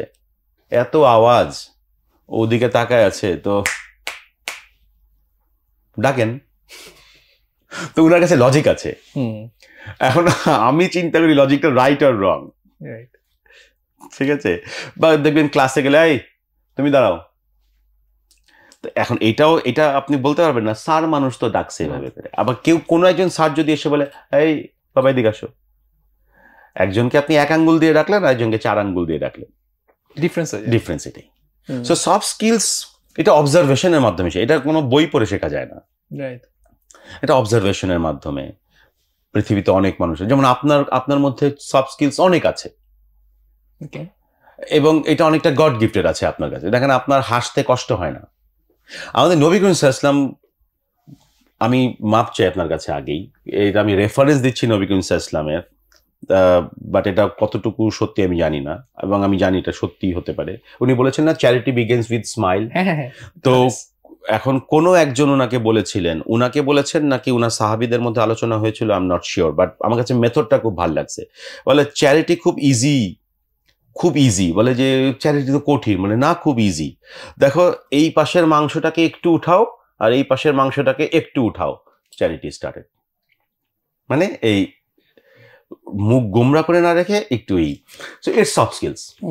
So soft skills is everywhere. রাস্তায় হাঁটতে গেলে আপনি সফট স্কিল দেখতে পান, বসতে গেলে অফিসে সফট স্কিলস, সব জায়গায় সফট স্কিলস। সো আপনি অবজার্ভ করে যদি বুঝতে পারেন যে না আমি তো এভাবে ডাকি, এখন থেকে এভাবে ডাকবো না, ভাইয়া ভাইয়া বলে তো সমস্যা নেই, দুইটার মধ্যে পার্থক্য হয়ে যায়। সো আপনার প্রগ্রেসকে হিমালয় পর্যন্ত নিয়ে যায় আপনার সফট স্কিল। কিভাবে, কিরকম? ওই যে আচরণ, attitude is altitude, gratitude is everything. আমি কফি অর্ডার দিয়েছি স্টারবার্গে, ফ্রান্সে একটা ইসে গিয়েছিলাম, আমার লাইফের একটা বেস্ট লেসন। স্টারবার্গে অর্ডার দিয়েছি, বলছে কি, আমি বললাম কাপুচিনো দেন একটা, কাপুচিনো দিল আমাকে, আমি কাপুচিনোটা দেওয়ার পর কাপুচিনো নিলে আমি একটা চমক দিলাম, দিয়ে আমি চলে গেলাম। আমাকে ডাকলো, excuse me, you forgot something. তা আমি আমার পাশে আমার বন্ধু, কিরে কিছু ফেলছিস নাকি? বলে না, sorry, no we didn't forget anything. No, you forgot something. আমি বললাম হোয়াট? বলে thank you. I didn't say thank you. হ্যাঁ, সেটা সে ইয়ে করছে, acknowledge করেছে। You didn't say for thank you. I said sorry. Thank you so very much. Very tasty coffee. Thank you. চলে আসছি। সো এটা একটা লাইফ লেসন আমার জন্য। এরপর থেকে কাউকে থ্যাংক ইউ ছাড়া আমি কোনোখান থেকে চেষ্টা করি না বেরোতে আর কি। ভুলে যায় মানুষ, ভুলে যাই আমরা, কিন্তু এই যে থ্যাংক ইউ বলা, কয়জনকে থ্যাংক ইউ দেন? বয়স দেখে থ্যাংক ইউ দেন, পজিশন দেখে থ্যাংক ইউ দেন। আমরা সবাই যেটা দেই, সালামও হিসাব করে দিই। তো বয়স দেখে থ্যাংক ইউ, বয়স দেখে সরি, বয়স দেখে sorry, thank you, status, position, power দেখে সরি। তো এখন এই সরি, থ্যাংক ইউ, প্লিজ, এইটা আপনি কাউকে শেখাবেন, শেখাতে পারবেন? এটা অবজারভেশন থেকে আমি একটা ধরা খেয়ে শিখেছি যে I have to say thank you, I have to say sorry, I have to say please. And আমি এটা পাবলিকলি আপনাদের সামনে বললাম। এই লার্নিংটা এসেছে অবজার্ভ করে, লার্নিংটা কেউ একজন ফিডব্যাক দিয়েছে আমাকে, আমি নিয়েছি যে ইয়েস ইট ওয়াজ রং, আমি সরি থ্যাংক ইউ বলিনি। So soft skills is very important. ভাই যে কোনো হার্ড স্কিল, মানে যেই ফিল্ডেই সে যাক, একটা স্টুডেন্ট, সে একটা ইঞ্জিনিয়ার হতে পারে, ডাক্তার হতে পারে, কিন্তু এই সফট স্কিলস গুলো তো তার থাকতেই হবে। অ্যারোগেন্সকে মানুষ পছন্দ করে না। আপনি যত সুপারস্টার হন, আপনি যত best player in the world হন, আপনার মধ্যে যদি মানুষ অ্যারোগেন্স দেখে, মানুষ আপনাকে রিজেক্ট করবে। আপনার মধ্যে যদি মানুষ ইগো দেখে, আপনাকে রিজেক্ট করবে। রিজেক্টের অনেক উপায় আছে, যে আপনি এত কিছু করেন তারপরে মানুষ আপনাকে রিজেক্ট করে কেন? আপনি নিজেকে নিয়ে একটু বসে দেখেন যে আপনার কি ল্যাঙ্গুয়েজে প্রবলেম, আপনার কি অ্যাটিটিউডে প্রবলেম, আপনার কি ফেশিয়াল এক্সপ্রেশনে প্রবলেম, আপনার কি হাত নাড়ানোতে প্রবলেম। আপনি নিজে চিন্তা করেন, রিজেকশনে 90% আপনার কারণে।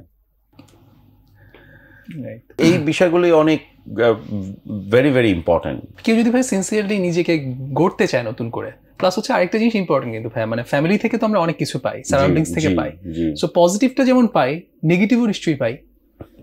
সেগুলোকে আবার কারেকশন করার ওয়েটা কি তাহলে? ওই যে বলে না যে তুমি যত বাইরে যাবে তত তুমি নতুন নতুন জিনিস শিখবে। আপনি যখন কাউকে চার দেয়ালের মধ্যে রেখে দিবেন, সে তো এই চার দেয়ালের মধ্যের এলিমেন্টকেই নিজের করে নিবে। প্র্যাকটিক্যাল স্কিলস কোত্থেকে আসে? বাইরে থেকে আসে। আমি এমপ্লয়াবিলিটি নিয়ে কাজ করি, আমার একটা বইও আছে এমপ্লয়াবিলিটি, এবং আমি করোনার সময় 260 জনকে অনলাইনে মেন্টরিং করেছিলাম, এবং অনলাইনে 260 জনকে মেন্টরিং করেছি। এবং এইটা আবার আমাকে ড্যাফোডিল গ্রুপের chairman doctor Sabur Khan sir, উনি আমাকে আবার বলেছে যে Ripon, I think we need to do something. কারণ এই যে ছেলেমেয়েরা চাকরি চলে যাচ্ছে, তারপরে কেউ চাকরি পাচ্ছে না, করোনার সময় অনেকে সুইসাইড রেট বেড়ে গেল, স্টুডেন্টরা কি করবে বুঝতে পারছে না। সো রিপন চলো আমরা এটা নিয়ে করি।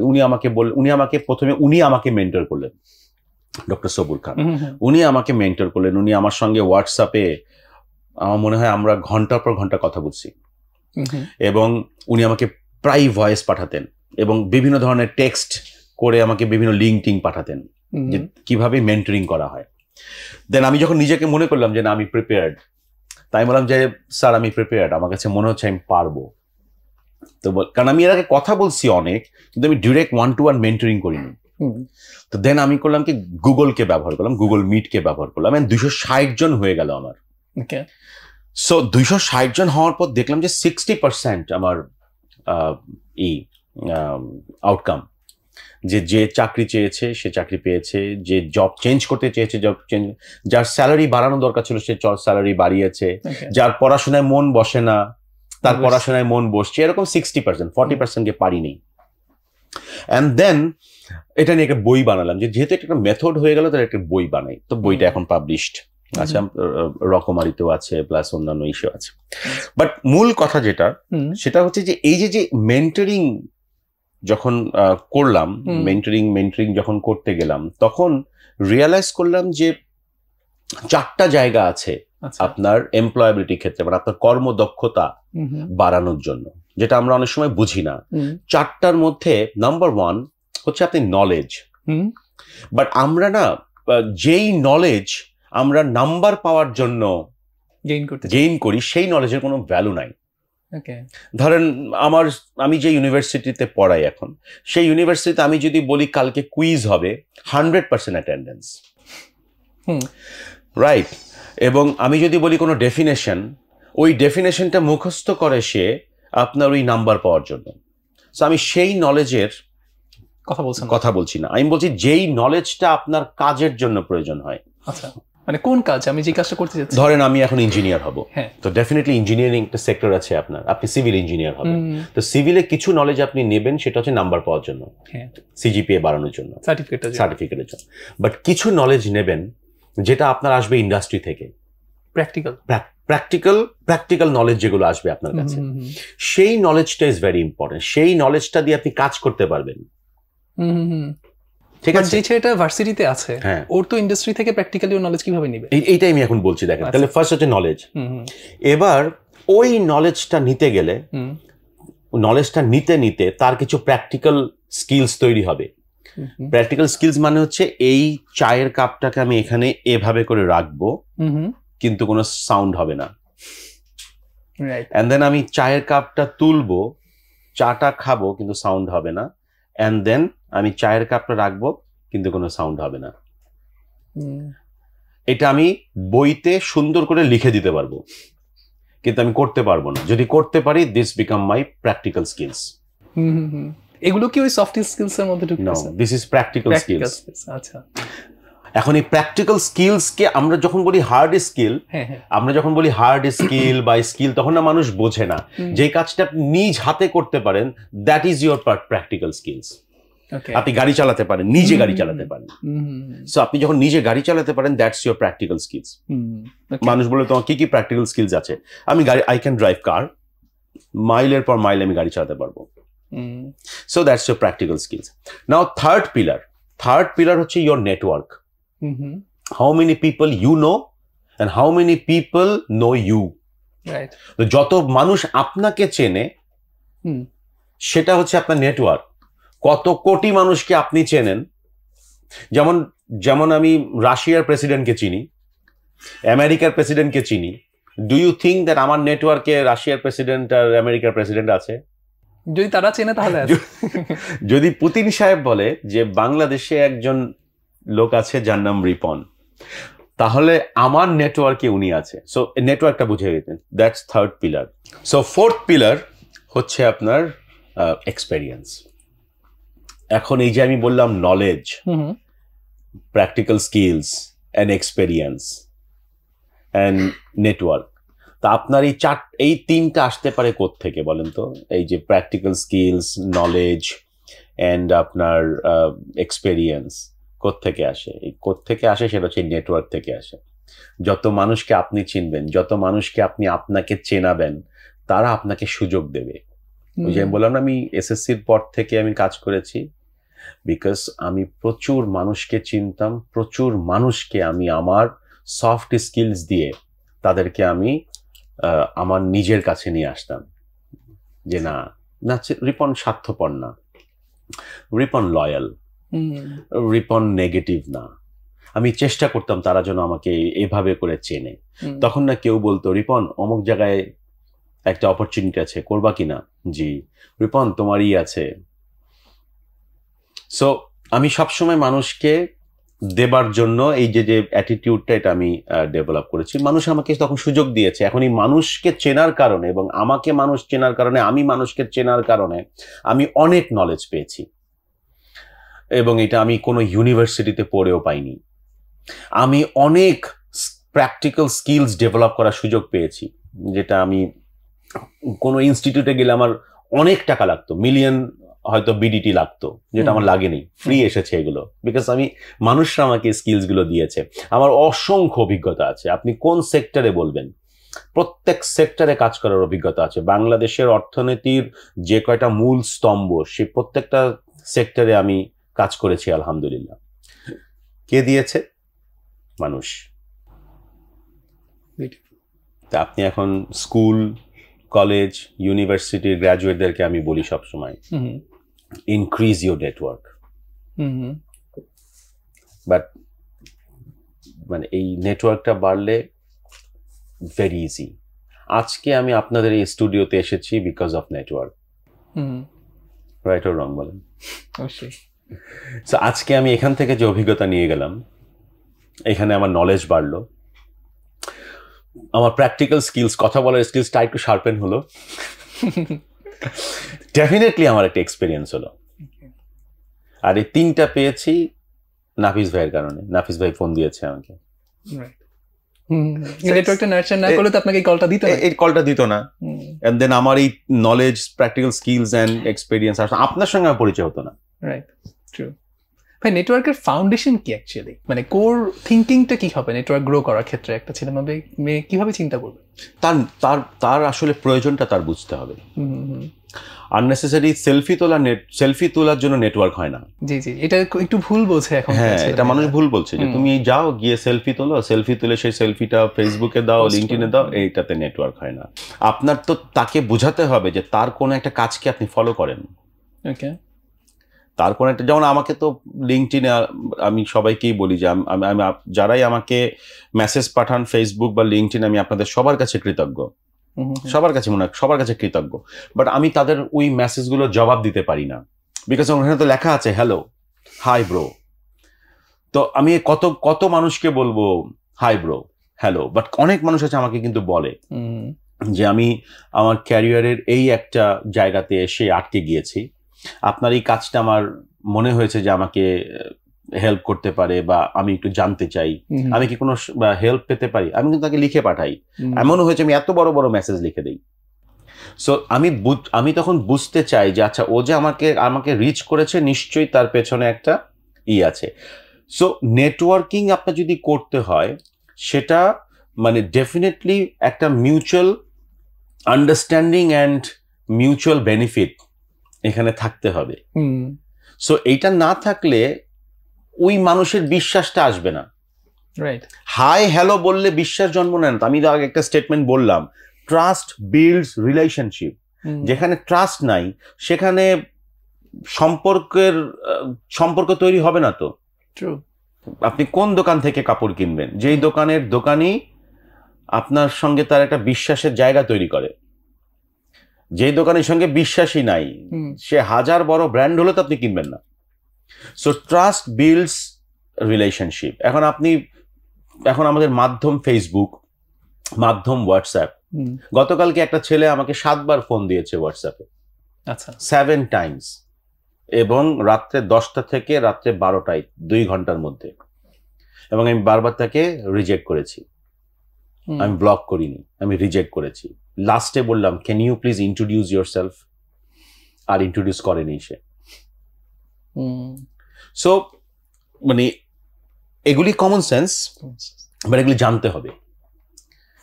কারণ আপনি এখন এই মুহূর্তে আমরা সব জানি, মানি কম। সো এগুলি জানা, এগুলি কোনো রকেট সায়েন্স বলছি না আমরা, এগুলো বেসিক এটিকেট। সো আপনি যখন নেটওয়ার্কিং করবেন, আপনাকে বুঝতে হবে, আপনি একটা ইমেল পাঠাবেন, বাংলাদেশে রাত 2টার সময় আপনি ইমেল পাঠাবেন? গুগল তো আপনাকে সেই সুবিধা দিয়েছে, আপনি শিডিউল করতে পারেন। এখন বলে না, সিঙ্গাপুর এয়ারপোর্টে লেখা থাকে না যে if you don't know the rule or law, it's your problem, not our problem. অর্থাৎ আপনি যেই দেশে যাবেন, সেই দেশে না সরি আমি তো আইন জানতাম না, no it's not our problem, it's your problem. So আপনার তখন আমরা কি করি, রাত 2টার সময় ইমেল লেখা শেষ হয়েছে, আমি রাত 2টার সময় না পাঠিয়ে ওইটাকে শিডিউল করে রাখি যে এই ইমেলটা লিখলাম আমি, সেন্ড করলাম এখন, বাট এটা রিচ করবে সকাল 8টায়। সো এই ট্রাস্ট বিল্ডস রিলেশনশিপস, ও ট্রাস্ট বিল্ডস নেটওয়ার্ক। তো ধীরে ধীরে আপনাকে ট্রাস্টের জায়গাটা আসতে হবে যে আপনি একজন ফেক পার্সন না, আপনি রিয়েলিটিতে আছেন এবং আপনার একটা অবজেক্টিভ আছে, আপনার একটা উদ্দেশ্য আছে, এবং এই উদ্দেশ্যটা আমার সঙ্গে মিলে যাচ্ছে বলে আমি রিচ করছি, আপনি আমার কাছে রিচ করেছেন, তখন নেটওয়ার্কটা এস্টাবলিশ হয়। তাহলে তো ভাইয়া ফার্স্ট স্টেপ এটা হয়ে যায় যে আমি আসলে কি নিয়ে কাজ করছি, কি করতে চাই সেটা আমার ক্লিয়ার থাকা লাগবে। মানে ক্লিয়ার থাকতে হবে এমন কোনো কথা নাই, আপনার কাছে অনেক অপশন আসতে পারে, রাইট? 4-5টা আইটেম আপনার ভালো লাগতে পারে। হয়তো কোন এক ইন্ডাস্ট্রি লিডার আপনাকে বললো যে তার সঙ্গে আপনার হোয়াটসঅ্যাপে বা লিঙ্কডইনে কথা হলো, সো সে আপনাকে বলতে পারে তুমি এটা নিয়ে কাজ করতে চাচ্ছ কেন, এটা তো অনেক, এটা তোমার জন্য তো ভালো হবে না। ওয়ারাস তুমি তোমার লিস্টে আর কি কি আছে বলো, সে বললো যে ভাইয়া আমার লিস্টে আরো যে এই 4টা আছে, আমার মনে হয় 4টা থেকে তো তুমি আরেকটু ফিডব্যাক নাও, তো আমার কাছে মনে হচ্ছে তোমার জন্য 3 নাম্বারটা বেশি ইম্পর্টেন্ট। ও একটা ফিডব্যাক পেলো, তো এটা করতে করতে কিন্তু সে তার চেঞ্জ হয়ে যায়, হ্যাঁ রাইট, তাহলে 3 নাম্বারটা নিয়ে আগাই। সো এরকম অনেক হয়, মানে আপনি আগে থেকে আপনাকে প্রি ডিফাইন করা যায় না অনেক সময়, কাজ করতে করতে করতে করতে আপনার এক জায়গায় আসতে হয় আর কি। সো এই জন্য মানুষ দরকার, নেটওয়ার্ক দরকার, নেটওয়ার্কিংটা ভেরি ইম্পর্টেন্ট। আমাদের তো এখন ওয়ার্কশপ সেমিনারে মানুষরা যাই না, কত যে সেমিনার করছি আমি, কত যে ওয়ার্কশপে অ্যাটেন্ড করেছি, এখন তো ওয়ার্কশপ সেমিনারে যায় না। ওয়ারাজ আমাদের সময় থেকে এখন বাংলাদেশে বেশি ফ্রি ওয়ার্কশপ সেমিনার হচ্ছে, ফ্রি, কোনো টাকা লাগবে না, শুধু আপনার কষ্ট করে সময় দিতে হবে আর রিক্সা ভাড়াটা হয়তো লাগবে আপনার, এখন তো যায় না। সো আপনি ওখানে যান, ওখানে অসংখ্য মানুষ বসে আছে, নেটওয়ার্ক করেন। এবং ভাই এটা কিন্তু ফিল করা যায় যে কার সাথে আমার অ্যালাইনমেন্ট হচ্ছে, তাই না? আমি কাকে রিচ করব, কারণ তো 20 জনকে একসাথে রিচ করতে পারবো না, সিলেক্টিভ করা যায়। অনেকের সঙ্গে আবার 2 দিন কথা বলার পর মনে হয় না he is not the right person, তার সঙ্গে সম্পর্ক খারাপ করবো না, নেটওয়ার্কে রাখবো, বাট আমার অবজেক্টিভের সঙ্গে তারটা যাচ্ছে না, বিকজ তিনি যেই লাইনে চিন্তা করেন আমি সেই লাইনে চিন্তা করি না। এটা হতেই পারে, but he is in my network. So যার যত বড় নেটওয়ার্ক সেটা তো ওই যে বলে না, ইয়র, এই স্টেটমেন্ট আমার খুব ভালো লাগছে, একজন দিয়েছিল, year total network is your total net worth. Beautiful. আচ্ছা ভাইয়া, মানে আমাদের স্টুডেন্টদের থেকে আমরা একটা প্রশ্ন খুব বেশি পাই, সেটা হচ্ছে যে ওভারঅল মানে ওদের যে কনফিডেন্সটা সে ধরে রাখবে, মানে ধরেন এখন এইচএসসি পরীক্ষা একটু রেজাল্ট খারাপ হলো, অ্যাডমিশনের কনফিডেন্সটা হারায় ফেলে, অ্যাডমিশনে যেখানে যেতে চাচ্ছিল সেটা হলো না, আরেকবার কনফিডেন্স হারিয়ে ফেলে। সো ওভারঅল ডাইরেকশনটা মেইনটেইন করতে পারছে না, বা বারবার অপশন চেঞ্জ হচ্ছে, কিছু সেটব্যাক আসতেছে লাইফে, ও কনফিডেন্স হারায় ফেলতেছে। সো কনফিডেন্সটা কতটুকু ম্যাটার করে এবং কিভাবে মেইনটেইন করা যায়? দেখেন, মানে রিজেকশন লাইফে মাস্ট, রিজেকশন লাইফে থাকবেই। রেজাল্ট খারাপ হয়েছে আপনার, এটার একমাত্র কারণ এটা তো রিজেকশন, যে আপনি চেয়েছেন ঢাকা ইউনিভার্সিটিতে ভর্তি হতে, আপনি ভর্তি হতে পারলেন না, তারপরে in one sense Dhaka university আপনাকে রিজেক্ট করেছে, বিকজ আপনি ওই নাম্বার পাননি, ওই ইসের মধ্যে আসতে পারেননি, আপনি মেরিটে আসতে পারেননি। So it's a rejection. So rejection তো আপনার লাইফের অন্যতম একটা গুরুত্বপূর্ণ পার্টনার, থাকবেই সারা জীবন, রিজেকশন থেকে কেউ বাঁচতে পারবে না। সো নাও এইটাকে অনেক সময় বলে না যে মুভ অন করেছি আমি, হ্যাঁ, রিলেশনশিপে অনেকে মুভ অন করে, লাইফের এক অন্য কোনো কিছু বাদ দিয়ে শুধু রিলেশনশিপের সঙ্গেই মুভ অনটা জড়িত। বাট আমার তো মনে হয় পৃথিবীর সবকিছু, মানে আপনার পুরো লাইফের ডিসিশনে আপনি চাইলে মুভ অন করতে পারেন। ওকে, ঢাকা ইউনিভার্সিটি হয়নি, ওকে লেটস সি, এমনও তো হতে পারে যে আপনার স্টকহোম ইউনিভার্সিটি থেকে আপনার চলে আসছে, হতে পারে। আমি ঢাকা ইউনিভার্সিটিতে পড়তে পারিনি, আমার হয়নি সেই সুযোগ, সে অপরচুনিটি আসেনি, বাট আমি তো স্টকহোম ইউনিভার্সিটিতে পড়েছি। K M Hasan Ripon Stockholm University ক্লাসরুমে পড়েছে, এটা ভাবা যায়? সো আমি স্টকহোম ইউনিভার্সিটিতে পড়েছি, আমি আইএলওতে কাজ করছি, হঠাৎ করে আমার কাছে একটা অপশন আসছে, আমি অস্ট্রেলিয়ায় পেলাম, স্কলারশিপ পেলাম, আমি অস্ট্রেলিয়ায় গিয়ে পড়লাম। সো আমি তো অস্ট্রেলিয়ায় পড়তাম টিচিং অ্যান্ড অ্যাসেসমেন্টের উপরে আমি আইএলও আমাকে পাঠালো, আইএলও পুরো খরচ টরচ দিল, আর আমি ওখানে গিয়ে পড়লাম। সো এখন এই সুযোগটা তো আমি পেয়েছি, বাট আমি যদি ওই সময় বলতাম আল্লাহ আমার লাইফ শেষ, ঢাকা ইউনিভার্সিটিতে চান্সই পাইনি, আমার লাইফ শেষ, সো মুভ অন। এইটা হয়নি, মুভ অন। এখনো অনেক অর্গানাইজেশনে দেখা যায় যে প্রতিদিন যদি একটা কাজ করি, প্রতি 24 ঘন্টায় দেখা যায় যে 2-3টা রিজেকশন থাকেই।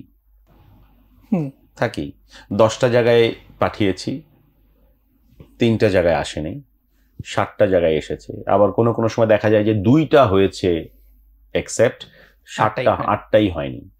সো কত লাইফে আপনার রিজেকশন মাস্ট থাকবেই, কিন্তু আপনার একটা জিনিস বুঝতে হবে, আপনার self esteem, self respect, self believe যদি আপনার থাকে, আপনার কনফিডেন্সে কোনো অভাব হবে না, কিন্তু দুঃখ হবে। আমি এইটা আবার বলবো না, আপনার দুঃখ হবে। আপনি রুমের মধ্যে গিয়ে পারলে 2 ঘন্টা কান্না করেন, কোনো সমস্যা নাই। আর যদি মনে চায় লাঞ্চ নাও করতে পারেন, আজকে রিজেকশন হওয়ার কারণে আচ্ছা লাঞ্চ করবো না, আমি এটা আমার ভালো লাগতেছে না আমার, তখন যদি কেউ বলে দেখো বাবা লাঞ্চটা করো, সেটা আবার খারাপ লাগবে, লাঞ্চ করেন না, কিন্তু এটা কন্টিনিউ করেন না, ডিনারটা করেন। সো লাইফে ওই রিজেকশনটা ধরাও খুব কষ্টকর, বিলিভ মি, খুব কষ্টকর। আমি একবার এটা বলবো কিনা আমি জানি না, সব সিক্রেট বলে ফেলে সমস্যা, সিরিয়াসলি তারপর বলি। দেখেন আমি একবার অনেক হয়েছে, আমার কাছে মনে হলো যে একটা প্রজেক্টের জন্য আমি গেলাম, লন্ডনের ভিসা অ্যাপ্লাই করলাম। এখন লন্ডনের ভিসা অ্যাপ্লাই করলাম, সবকিছু দিলাম, লন্ডনের ভিসার এম্বাসি আমাকে বলল যে তুমি গেলে আর ফিরে আসবে না। এখন তাকে আমি বুঝাতে পারি না যে আমি বিদেশে থাকার মতো কোনো মেন্টালিটি আমার নাই, যা করব নিজের দেশে করব, এটা উনারে বুঝাতে পারলাম না। তো আমি মনের কষ্টে চলে আসলাম, এবং আমার পুরো 2টা দিন মানে আই ওয়াজ সো ডিপ্রেসড যে আমাকে ইউকে এম্বাসি আমাকে রিজেক্ট করে দিল। So I was so depressed. তো আমি বসে আছি, অ্যান্ড দেন আমি চিন্তা করলাম কেন রিজেক্ট করেছে, আচ্ছা লেটস মুভ অন। সো আমার একটা রিসেন্ট খুব মানে আমি অনেকদিন ধরে কাজ করছি 2টা ইস্যুর উপরে। আমি যখন কোনো স্কুল, কলেজ, ইউনিভার্সিটিগুলোতে ক্যাম্পেইনে যাই, বিশেষ করে দক্ষতা উন্নয়নে ক্যাম্পেইনে যাই, তখন আমি 2টা জিনিসে খুব জোর দিই। একটা হচ্ছে যে আপনি যদি আপনার দক্ষতাকে আইডেন্টিফাই করতে পারবেন, আপনার আত্মবিশ্বাস বেড়ে যাবে। আমি বলি দক্ষতায় বাড়ে আত্মবিশ্বাস, এবং এটা আমরা পরে আমাদের সব ইস্যুদের অডিয়েন্সদের সাথে একসঙ্গে আমরা বিশ্বাস করে বলার চেষ্টা করি যে হ্যাঁ, দক্ষতায় বাড়ে আত্মবিশ্বাস। তো আপনার যদি কোনো বিষয়ে দক্ষতা না থাকে, আপনার আত্মবিশ্বাস কোনোদিন বাড়বে না। আপনি যদি মনে করেন আমি খুব ভালো কথা বলতে পারি, আপনি আত্মবিশ্বাসের সাথে কথা বলতে পারবেন। আর এই আপনি যে ভালো কথা বলতে পারেন, বা আপনি যে ভালো এক্সেলে কাজ করতে পারেন, বা আপনি যে ভালো গাড়ি চালাতে পারেন, বা আপনি যে খুব মনোযোগী হয়ে পড়াশোনা করতে পারেন, এটা আসে অন্যের ফিডব্যাক থেকে, নিজের ফিডব্যাক দিয়ে না। নিজের ফিডব্যাকের কোনো মূল্য নাই, অন্যের ফিডব্যাক থেকে আসে। আমি আমাকে যত ভালো বলি, ছোটবেলার গল্প এগুলি, লোকে যারে বড় বলে বড় সেই হয়। সো ফিডব্যাক, সো দক্ষতায় বাড়ে আত্মবিশ্বাস। আর এই দক্ষতা বাড়াতে গেলে অনুশীলন মাস্ট, প্র্যাকটিস মাস্ট। সো অনুশীলনে সবই সম্ভব। আপনাকে কি বিশ্বাস করতে হবে যে অনুশীলনে সবই সম্ভব। সেই 2টা স্লোগান বলতে পারেন KM হাসান রিপন এটাকে বিশ্বাস করে আগে, যে দক্ষতায় বাড়ে আত্মবিশ্বাস, অনুশীলনে সব সম্ভব। নাও স্কিলসের জায়গাটা যেহেতু খুব গুরুত্বপূর্ণ, স্কিলসের জায়গাটা বাড়াতে হলে আপনাকে জানতে হবে যে আমাদের অনেক কাজ আছে, যে কাজগুলো আসলে আমরা করার সময় বারবার ঘড়ি দেখি, হ্যাঁ, যেটা কখন শেষ হবে। ধরেন আজকে আমরা এখানে বসে আছি, এখানে আপনি আমার সঙ্গে গল্প করছেন, আমরা 2জন মিলে গল্প করছি। এখন এটা যদি আপনার ভালো না লাগতো, যদি এটা আপনার জব হতো, তাহলে আপনি 100% দিতে পারতেন না। তখন আপনি বারবার বলতেন যে ভাল লাগে না এটা, বারবার টাইম দেখতেন, বারবার এই করতেছেন। আর যদি মনে করেন যে no, I love this job, I love this work, তখন না আপনার কখন চলে যাবে টাইম আপনি বিশ্বাস করতে পারেন। আমার যে কোনো টেকনিক্যাল কাজ খুব ভালো লাগে, আমার ব্যক্তিগত, ধরেন সেটা কম্পিউটার রিলেটেড যে কোনো টেকনিক্যাল কাজ, আমার যে কোনো স্ট্র্যাটেজিক ডিসিশন নিতে খুব ভালো লাগে। আমি আমার নিজেকে স্ট্র্যাটেজির দিকে নিয়ে গিয়েছি এই কারণে। একসময় মনে হলো যে আমার স্ট্র্যাটেজি ডেভেলপ করতে খুব মানে কৌশল, যে কোনো মার্কেটিং টিমের কৌশল, সেলসের কৌশল, HR এর কৌশল অথবা টিচিং এর কৌশল, এগুলি বানাতে আমার খুব ভালো লাগে, এগুলি নিয়ে ডিসকাস করতে খুব ভালো লাগে। সো আমি হয়ে গেলাম কি KM Hasan Ripon business strategist. আমি নিজেকে নাম দিয়ে দিলাম যে আমার বিজনেস, এবং আমি মানুষের কাছ থেকে ফিডব্যাক ধীরে ধীরে পাওয়া শুরু করলাম। হ্যাঁ, তোমার কৌশলগুলি খুব ভালো, তুমি যে মার্কেটিং এর কৌশলগুলি তো খুব ভালো, সেলস এর কৌশল, হ্যাঁ তোমার অর্গানাইজেশনের গ্রোথ গুলো খুব ভালো। সো আমি দেখলাম যে কৌশল কাজ করে, এবং এই কৌশল করতে গিয়ে আমি ঘড়ি দেখি না, এবং কৌশল করতে গিয়ে আমার কাছে মনে হয় না এটা আমার জব। আবার অনেকে গাড়ি চালায়, মনে হয় যে গাড়ি সে আসলে মন থেকে চালাচ্ছে এবং গাড়ি চালাতে তিনি ভালোবাসেন। গাড়ি চালানোর সময় সে দেখে না যে শর্টকাট তাদের, তার কি হয় যে সে মনে করে যে দ্যাটস দ্য জব আই লাভ। যেই জবটা করতে আপনার ভালো লাগে, যদি ভবিষ্যতে সেটা আপনার ক্যারিয়ার আপনি করতে পারেন, you will have a peaceful life. Right. যেই ভাইয়া এখন ক্যামেরা ধরে আছে আমাদের সামনে, এটা যদি তার ভালোবাসার জব না হয় তাহলে সে এর মধ্যে কোনো ক্রিয়েটিভিটি আনতে পারবেন না। আর যদি এটা উনি লাভ করে তাহলে উনি এর ভেতরে ক্রিয়েটিভিটি এনেই ছাড়বেন। রাইট। সো স্কিলস খুঁজে পাওয়ার প্রথম হচ্ছে, বা আমি কোন জায়গায় কাজ করব সেটা খুঁজে পাওয়ার প্রথমটাই হচ্ছে যে আপনি ভাই মন থেকে বলেন তো একা রুমে এটা আপনি এই কাজটা ভালোবাসেন কিনা। আপনি দেখবেন অধিকাংশ ক্ষেত্রে আসে সরি এটা আমি ভালোবাসি না। Marketing, I don't love marketing. Sales, I hate sales. করতে হয় তাই করি। অনেকে বলে আমার ভাই পড়াশোনা করতে ভালো লাগে না, আব্বা আম্মার জ্বালায় পড়ি। ওই ছেলের রেজাল্ট কোনদিন ভালো হবে না, প্রেশারের কাজ কোনদিন ভালো হয় না। নাও যদি আপনি ভালোবাসা খুঁজে পান তাহলে সেখান থেকে যে কোনো একটা ফোকাস ওয়ান স্কিল, সেই ওয়ান স্কিলসকে আপনি নিজে করতে পারেন কিনা উইদাউট এনি ওয়ানস হেল্প, তাহলে আমি বলবো ইউ আর স্কিলড। যদি না করতে পারেন তাহলে বেটার প্র্যাকটিস মোর, বাট আপনি ডিপেন্ডেন্ট হতে পারবেন না। ব্যবসা ফেল করে কেন? অধিকাংশ ব্যবসা ফেল করে কেন? মনে করেন আমার পকেটে টাকা আছে, ইনভেস্ট করব কেন? ওই যে রাকিবের কাছে একটা আইডিয়া আছে, আমি চিন্তা করছি আমি আর রাকিব মিলে একটা ব্যবসা করব। আইডিয়া রাকিবের, স্কিলস রাকিবের, পয়সা আমার। রাকিব একদিন চলে যাবে লন্ডনে পড়াশোনা করতে, শেষ। So skills is very important. যত দ্রুত আমরা আইডেন্টিফাই করতে পারবো তত আমাদের, আমি বলবো যে আমরা নিজেকে ডিফাইন করতে পারবো। আমি করেছি সেম কাজ, আমার মতো আপনার মতো যারা আছে তারা সবাই আগে করেছে। আপনি যেই সেক্টর আছেন you identified. I hope that you love your profession. I hope you love your job, right? So creativity comes from love. এটা ডিরেকশন দিয়ে হয় না। Steve Jobs বলছিল না, the only way to do great work is to love what you do. So ভালোবাসা না থাকলে আপনি কিভাবে ক্রিয়েটিভিটি আনবেন? অসম্ভব। একটা মা তার ছেলেকে কত সুন্দরভাবে লালন পালন করে, because she loves her child. সেটাই। আমি পারবো না আমার মার মতো আর একটাকে করতে, আমি আমার নিজেরটাকে পারবো। Right. Because love factor. True. তার মানে হচ্ছে আমি কি ভালোবাসি করতে সেটা আইডেন্টিফাই করলাম, তারপর সেই স্কিলটা প্র্যাকটিস করতে করতে ইমপ্রুভ করলাম, ওটাকে নিজে করার মতো যোগ্যতা অর্জন করা। রাইট। এন্ড ফাইনালি ভাই টাকা ছাড়া হবে না। You have to earn.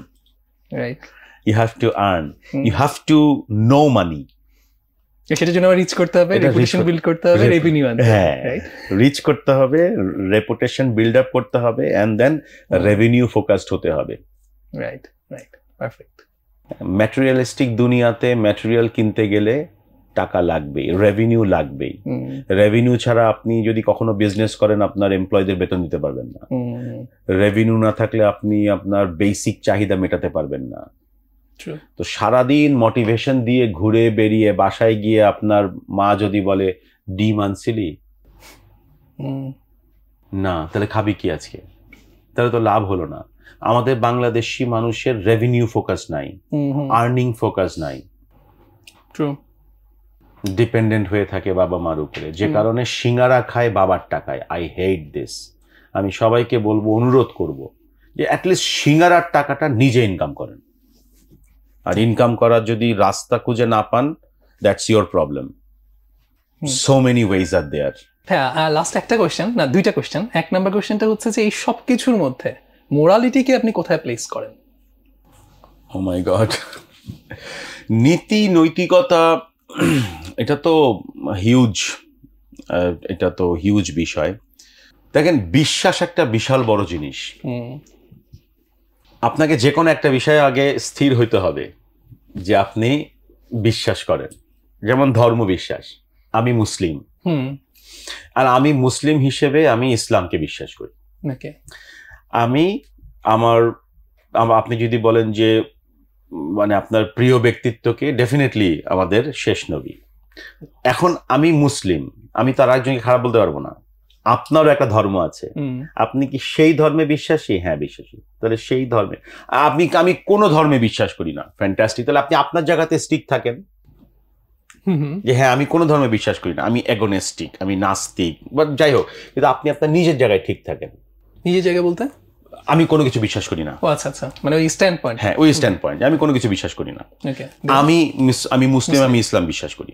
আমি যদি আমার জায়গায় রাইট থাকতে পারি, আমি আমার জায়গায় যদি স্থির থাকতে পারি, তাহলে আমার পক্ষে ওই যে ভালোবাসা বা এই বললাম, ওইটা আমার মানা সম্ভব। বিকজ এমন কোনো ধর্ম নাই যেই ধর্মে আপনার মোরালিটির বিরুদ্ধে কিছু বলেছে, নৈতিকতার বিরুদ্ধে কিছু। আপনি যদি বলেন যে না, আমি কোনো ধর্ম বিশ্বাস করি, আমি প্রকৃতি বিশ্বাস করি, প্রকৃতিও নৈতিকতার বিরুদ্ধে যায় না। প্রকৃতিও রুল ব্রেক করলে শাস্তি দেয়। তো এখন আপনি যদি বলেন যে আমি সূর্যকে কম্পিটিশন দিব না, আমি সূর্যের বয়স কত, প্রতিদিন 12 ঘন্টা বয়স সূর্যের, তা আপনি পুরো সিস্টেমের বিরুদ্ধে কাজ করেন। আপনি 6 ঘন্টা যখন সূর্যের বয়স হয় তখন ঘুম থেকে ওঠেন, তাহলে আপনি প্রকৃতির সঙ্গে নৈতিক আচরণ করছেন না। ঠিক আছে? সো হিউম্যানের সঙ্গে তো একই জিনিস। সো আমরা আমাদের নিজের জায়গায় নিজের বিশ্বাসে থাকতে পারি না, আর বিশ্বাসে মিলায় বস্তু তর্কে বহুদূর। আমি যখন মনে করি যে আমি ইসলাম বিশ্বাস করি, আমার দ্বারা ভুল হবে, বাট আমি কি সেলফ কনসিয়াসলি আবার রিয়েলাইজ করতে পারি কিনা আমি ভুল করছি। আমি যখন জানি যে আমার অসৎ উপায়ে টাকা ইনকাম করলে সেই টাকা থাকবে না, এটা আমি জানি, তারপরেও আমি এটা করি। আমি জানি যে আমার ব্যবসায় আমার 2 নাম্বারই করলে থাকবে না, এই ব্যবসা চলে যাবে, নাহলে আমি চলে যাব, এবং এটা ডিউরেশন খুব কম হবে। আমার টোটাল জীবনের হয়তো 10% সময় থাকবে যেটা আমি আনন্দ করতে পারবো। মানে অনৈতিকভাবে কাজ করে আমার টোটাল জীবন যদি হয় 80 বছরের, 10% 8 বছর আমি সুখে থাকতে পারবো। 8 বছরের পরে যেতে হবে। আমি দেখছি 10%-এর উপরে কেউ করতে পারেনি। 10% অনেক মনে হয়। 10% অনেক। ধরেন কারো যদি, আবার সুখের সংজ্ঞাও তো ডিফারেন্ট। আমি ম্যাটেরিয়ালিস্টিক্যালিও ভালো আছে, দেখা যাবে ফ্যামিলি ভালো নাই। হ্যাঁ, so excess everything is bad. So এগুলি মানুষ অনেক সময় মানে বুঝতে পারে না, কেয়ারও করে না। তো যার ফলে কি হয়, তার জীবন আপনার অতিষ্ঠ হয়ে যায় এক সময়। তো এগুলি এখন এই মোরাল বা ইথিক্স বা ভ্যালিউজ, এইগুলো আসলে ডিপেন্ড করে যে আপনার পরিবেশ পরিস্থিতি কেমন, আপনি কার সঙ্গে চলেন। এটা খুব ইম্পর্টেন্ট। ওই যে বললাম না, নেটওয়ার্ক, আপনি কার সঙ্গে চলেন, তাদের এথিক্সও তো আমি পিক আপ করি, আপনি পিক আপ করেন। তো এখন আমার এলাকায় তো 2 ধরনের লোকই ছিল, খারাপ মানুষও ছিল, ভালো মানুষও ছিল। আমার নেটওয়ার্ক যদি খারাপ মানুষের সঙ্গে থাকতাম, আমি তাদের দ্বারা ইনফ্লুয়েন্স হতাম। সো সিলেকশনও আমাদেরকে খুব কষ্ট করে করতে হয় যে আমি কার সঙ্গে চলবো। সো এটা এক্সটার্নাল ইনফ্লুয়েন্সও হয়, আবার ফ্যামিলি ইনফ্লুয়েন্সও থাকে। যেই বাবা খাদ্যে বিষ মিশাচ্ছে, সে তার ছেলেকে কি ভ্যালুস দিবে? তো সে তার ছেলে বেশি হইলে বড় হয়ে আরেকটু উন্নত মানের বিষ দিবে, কিন্তু বিষই দিবে সে, কারণ তার বাসার মধ্যে প্র্যাকটিসই হচ্ছে বিষযুক্ত কলা খাওয়ানো। সো এইটা আসলে it's a never ending debate. But universal মানদণ্ডটা তো আছে। অবশ্যই আছে, ইউনিভার্সাল মানদণ্ড তো আছেই। আমি বললাম না যে আপনি যদি বলেন যে আমি যদি এখন এখানে ইসলামের কথা বলি, মানুষ মনে করবে হচ্ছে উনি ইসলামকেই করছে। ভাই আপনি আপনার ধর্মে থাকেন না, এবং সেখানে দেখেন তো নৈতিকতার বিরুদ্ধে কিছু আছে কিনা। হিন্দু ধর্মে নাই, খ্রিস্টান ধর্মে নাই, কোন ধর্মে, ইভেন কি যিনি প্রকৃতিকে বিশ্বাস করেন, প্রকৃতিও নৈতিকতার বিরুদ্ধে নাই।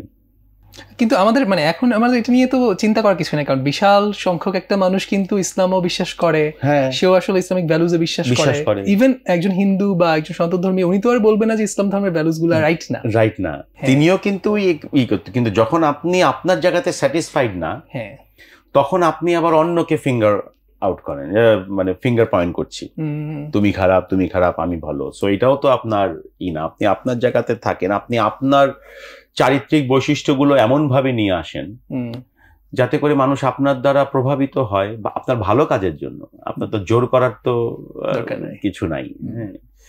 সো এইখানে আবার থাকে কি, মানে আমরা আবার এই নীতি নৈতিকতা রাখতে পারি না। ধরেন এই যে ভাইরাল হওয়ার প্রতিযোগিতা যেটা এখন হচ্ছে, এই যে ভাইরাল হওয়ার প্রতিযোগিতা, ভাইরাল কি হয় দেখেন, এখন মানুষ পাগল হয়ে গেছে কেন? এখন ফেসবুক রিচ কমিয়ে দিয়েছে, ইচ্ছাকৃতভাবে রিচ কমিয়ে দিয়েছে ফেসবুক। কেন? বুস্ট করতে হয়। এখন সবার পক্ষে বুস্ট করা সম্ভব না। এখন মানুষ উঠে পড়ে লাগছে, আল্লাহ আমার যেই ভিডিও আগে আমার মানে একদিনে আমার 10,000 হতো, এখন 300 হচ্ছে না, কি করব। তখন সে ইচ্ছা মতো কন্টেন্ট তৈরি করে, সেখানে নৈতিক নীতিকতা আর প্রাধান্য থাকে না, তার কন্টেন্ট দরকার। এটাও আমাদের একটা সোশ্যাল, আমি বলবো যে একটা প্রবলেম এটা আমাদের, যে একটা ছেলেকে আমরা আসক্ত করে ফেলেছি ভিউজ কমেন্টস এর উপরে। সো এটা আমার বিজনেস ইসে থেকেই হয়তো এসে, আই এম নট শিওর, যে কারো একজনের বিজনেস ইসে থেকেই যে আচ্ছা তাহলে ওকে আরো বেশি করে যেন করে। সো ও এখন পাগল হয়ে গেছে, নীতি নৈতিকতা বহির্ভূত হলেও আমার রিচ দরকার, পার্সোনাল ব্র্যান্ডিং লাগবে, আমার ভিউজ দরকার, আমার কমেন্ট দরকার, রাইট? এই জন্য সে চলে যাচ্ছে। স্টুডেন্টরা বিনা দ্বিধায় এটা করতেছে, আর সরকারি কর্মকর্তা হয়তো এই যে একের পর এক দুর্নীতির খবর, মানে ও এই শত হাজার কোটি টাকা দিয়ে কি করবে? আমার তো কথা সেটাই, যে এখন তো সে করতেও পারছে না, দেখেন এখন তো সে করতে পারছে না। ওই যে 10% অল্প কিছুদিন। আমার সবসময় চিন্তা থাকে যে আমি যদি এখন 100 কোটি টাকা কামাই, সেটা আমি কতদিন, তাহলে আমার টোটাল বয়সের 10% সময় আমি এনজয় করতে পারবো, তো তারপরে পালায় বেড়াবো, তাহলে লাভ কি? সেটাই, তাই না? সো এরপরেও মানুষই করে না, এবং বলে না যে টাকা খায় অন্নে। আমি একটা ট্রাকে দেখেছিলাম কি, দেহ খায় পোকে, সম্পদ খাবে লোকে। আমি দেখছি, দেখছেন না? সো আলটিমেটলি রিয়ালিটি তো এটা, যে দেহ খাবে আপনার পোকে আর সম্পদ খাবে আপনার লোকে, মাঝখানে আপনার রইলো কি? মাঝখানে রইলো আপনার এই গুড ডিডস, স্যাটিসফ্যাকশনটা, ওই গুড ডিড যেটা মানুষ আপনাকে মনে রাখবে, কিন্তু সেটাও রইলো না। তার মানে দিন শেষে আপনার এই জন্য এন্ডিং ইজ ভেরি ইম্পর্টেন্ট। আমি আল্লাহর কাছে সবসময় দোয়া করি, আল্লাহর কাছে সবসময় একটা জিনিস শিখি, আল্লাহ যেইভাবে হোক জন্ম তো হয়েছেই, এন্ডটা যেন ঠিক হয়। শেষ ভালো যার, সব ভালো তার। জীবনে আপনি কি পজিশনে মরে গেলেন, that's very important, right? So জীবনটা তো এখানে শেষ না, যারা বিশ্বাসী তাদের জন্য তো আসলে সামনে লম্বা সময়। টোটাল লাইফে 10% আনন্দের জন্য নীতি নৈতিকতাকে মানে দিয়ে বিসর্জন দিয়ে কি লাভ? রাইট। থ্যাংক ইউ ভাইয়া, মানে আমরা অনেকক্ষণ সময় নিয়ে এত দারুণ সব টপিক আলাপ করছি। লাস্ট ভাই একটা কোয়েশ্চেন দিয়ে শেষ করবো। কোয়েশ্চেনটা হচ্ছে যে, মানে আপনি যদি আমাদের স্টুডেন্ট যারা 9 থেকে ধরেন অ্যাডমিশন এই টাইমটা বা ইউনিভার্সিটি, ওই টাইমে আবার ফেরত যেতে পারতেন, আপনি ডেফিনেটলি অনেক রাইট চয়েস মেক করছেন, কিন্তু কিছু কি রিগ্রেটও আছে? কিছু কি মেসেজ দেওয়ার আছে তাদেরকে, ওই সময়ের আপনার সেই রিপনকে, ওই বয়সের, যেই মেসেজটা হয়তো আমাদের স্টুডেন্টদের জন্য কাজে লাগতে পারে? হ্যাঁ, দিতে পারি। যেমন ধরেন আমি যখন স্কুল লাইফে ছিলাম বা আমি যখন কলেজ লাইফে ছিলাম, তখন আমার কাছে মনে হয় যে আমি যদি আরেকটু মনোযোগী হতাম, আমি আমার বাবা মার কথাটাকে যদি আরেকটু রিয়েলাইজ করতাম, কারণ বাবা মা একটা অভিজ্ঞতা থেকে এসেছে, আমি যদি আমার বাবা মাকে আরেকটু রিয়েলাইজ করতাম, আমি যদি আমার বাবা মাকে আরেকটু কনভিন্স করতে পারতাম লজিক দিয়ে, ইমোশন দিয়ে না। আমি যদি আরেকটু প্রায়োরিটি সেট করতে পারতাম যে এখন আমার গড়ার বয়স, এখন আমার গড়ার সময়, এখন আমার অর্জন করার সময়, আমি কি অর্জনগুলো করছি কিনা, এই প্রায়োরিটি যদি আমি সেট করতে পারতাম, আমি যদি আননেসেসারি জায়গাগুলোতে যদি আমি টাইম ওয়েস্ট না করতাম,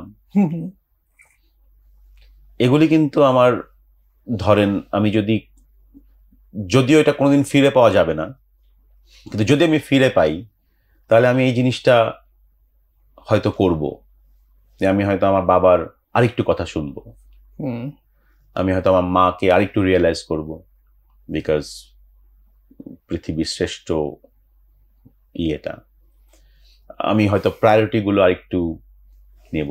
এই এই এই জিনিসগুলো হয়তো স্টুডেন্ট লাইফে বোঝা যায় না, এইগুলি পরবর্তী জীবনে গেলে বোঝা যায়। হ্যাঁ, তো এখন যারা পড়াশোনা করছেন ডেফিনেটলি বাংলাদেশে যাদের ফুড নিয়ে চিন্তা নাই, অ্যাকোমোডেশন নিয়ে চিন্তা নাই, টিউশন ফি নিয়ে চিন্তা নাই, বাবা মা নিয়ে চিন্তা নাই, ফ্যামিলি সাপোর্ট আছে, শেল্টার আছে, আমি তাদেরকে বলবো যে এইটাকে ব্লেসিংস হিসেবে নিয়ে এইটার সুযোগগুলোকে কাজে লাগানো। অসংখ্য মানুষ আছে বাংলাদেশে এবং বাংলাদেশের বাইরে পৃথিবীতে এখন পর্যন্ত এডুকেশনের মানে জানে না, জানেন? আমি এক্সাক্ট সংখ্যা বলতে পারছি না, তবে এটা 80 মিলিয়নের কাছাকাছি যারা এডুকেশন কি জানে না।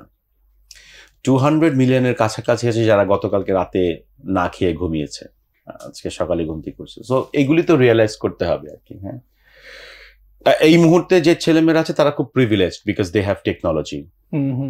এই টেকনোলজিটিকে ব্যবহার করা, এই মুহূর্তে অসংখ্য মানুষ আছে সুযোগের হাতে, বিকজ আমার 90s এর পৃথিবীতে যে পরিমাণ সুযোগ ছিল এখনকার পৃথিবীতে সেই সুযোগের পরিমাণ আরো বেশি। সো সেই সুযোগগুলোকে কাজে লাগানো, এই বিষয়গুলোই। আর বাবা মাদেরকে আমি বলবো যে ছেলে মেয়েদের মতো হয়ে ডায়লগটা করা। আমি জানি অনেক বাবা মাই করে, বাট ছেলে মেয়েদের মতো হয়ে যদি ডায়লগ করা যায় তাহলে ছেলেমেয়েরা বুঝতে পারবে। তাদেরকে একটু রিয়েলাইজ করানো, তাদেরকে মানে এইটা বোঝানো বা নিজের বোঝা যে কোনো মুহূর্তে মানে সিচুয়েশন চেঞ্জ হয়ে যেতে পারে। তো সহনশীলতাটা সবার জন্য প্রয়োজন। অনেক ধন্যবাদ ভাইয়া, থ্যাংক ইউ আজকে আসার জন্য, আমাদেরকে সময় দেওয়ার জন্য। আমরা তো ভাইয়ার কাছ থেকে গার্ডিয়ানদের জন্য, স্টুডেন্টদের জন্য, সবার জন্যই এতগুলো ইম্পর্টেন্ট লেসন পেয়েছি যেটা আসলে সামারাইজ করার কিছু নাই। আমার মনে হয় এই পুরো পডকাস্টার একটা অংশ স্কিপ করা, বাদ দেয়া বা ফাস্ট ফরওয়ার্ড করার সুযোগ নেই। তো আমি আশা করব যে আমাদের ভিউয়ার যারা আছেন, শিক্ষার্থী এবং অভিভাবকরা, তারা সবাই সময় নিয়ে দেখবেন, বোঝার চেষ্টা করবেন। কোনো প্রশ্ন যদি থাকে প্রশ্ন করার চেষ্টা করবেন আমাদের কমেন্ট বক্সে, যেন আমরা ওই উত্তরগুলো নিয়ে আবার আসতে পারি। আর আপনাদের জন্য শুভকামনা রইল। আবার পরবর্তী কোনো এপিসোডে দেখা হবে ইনশাল্লাহ। আসসালামু আলাইকুম।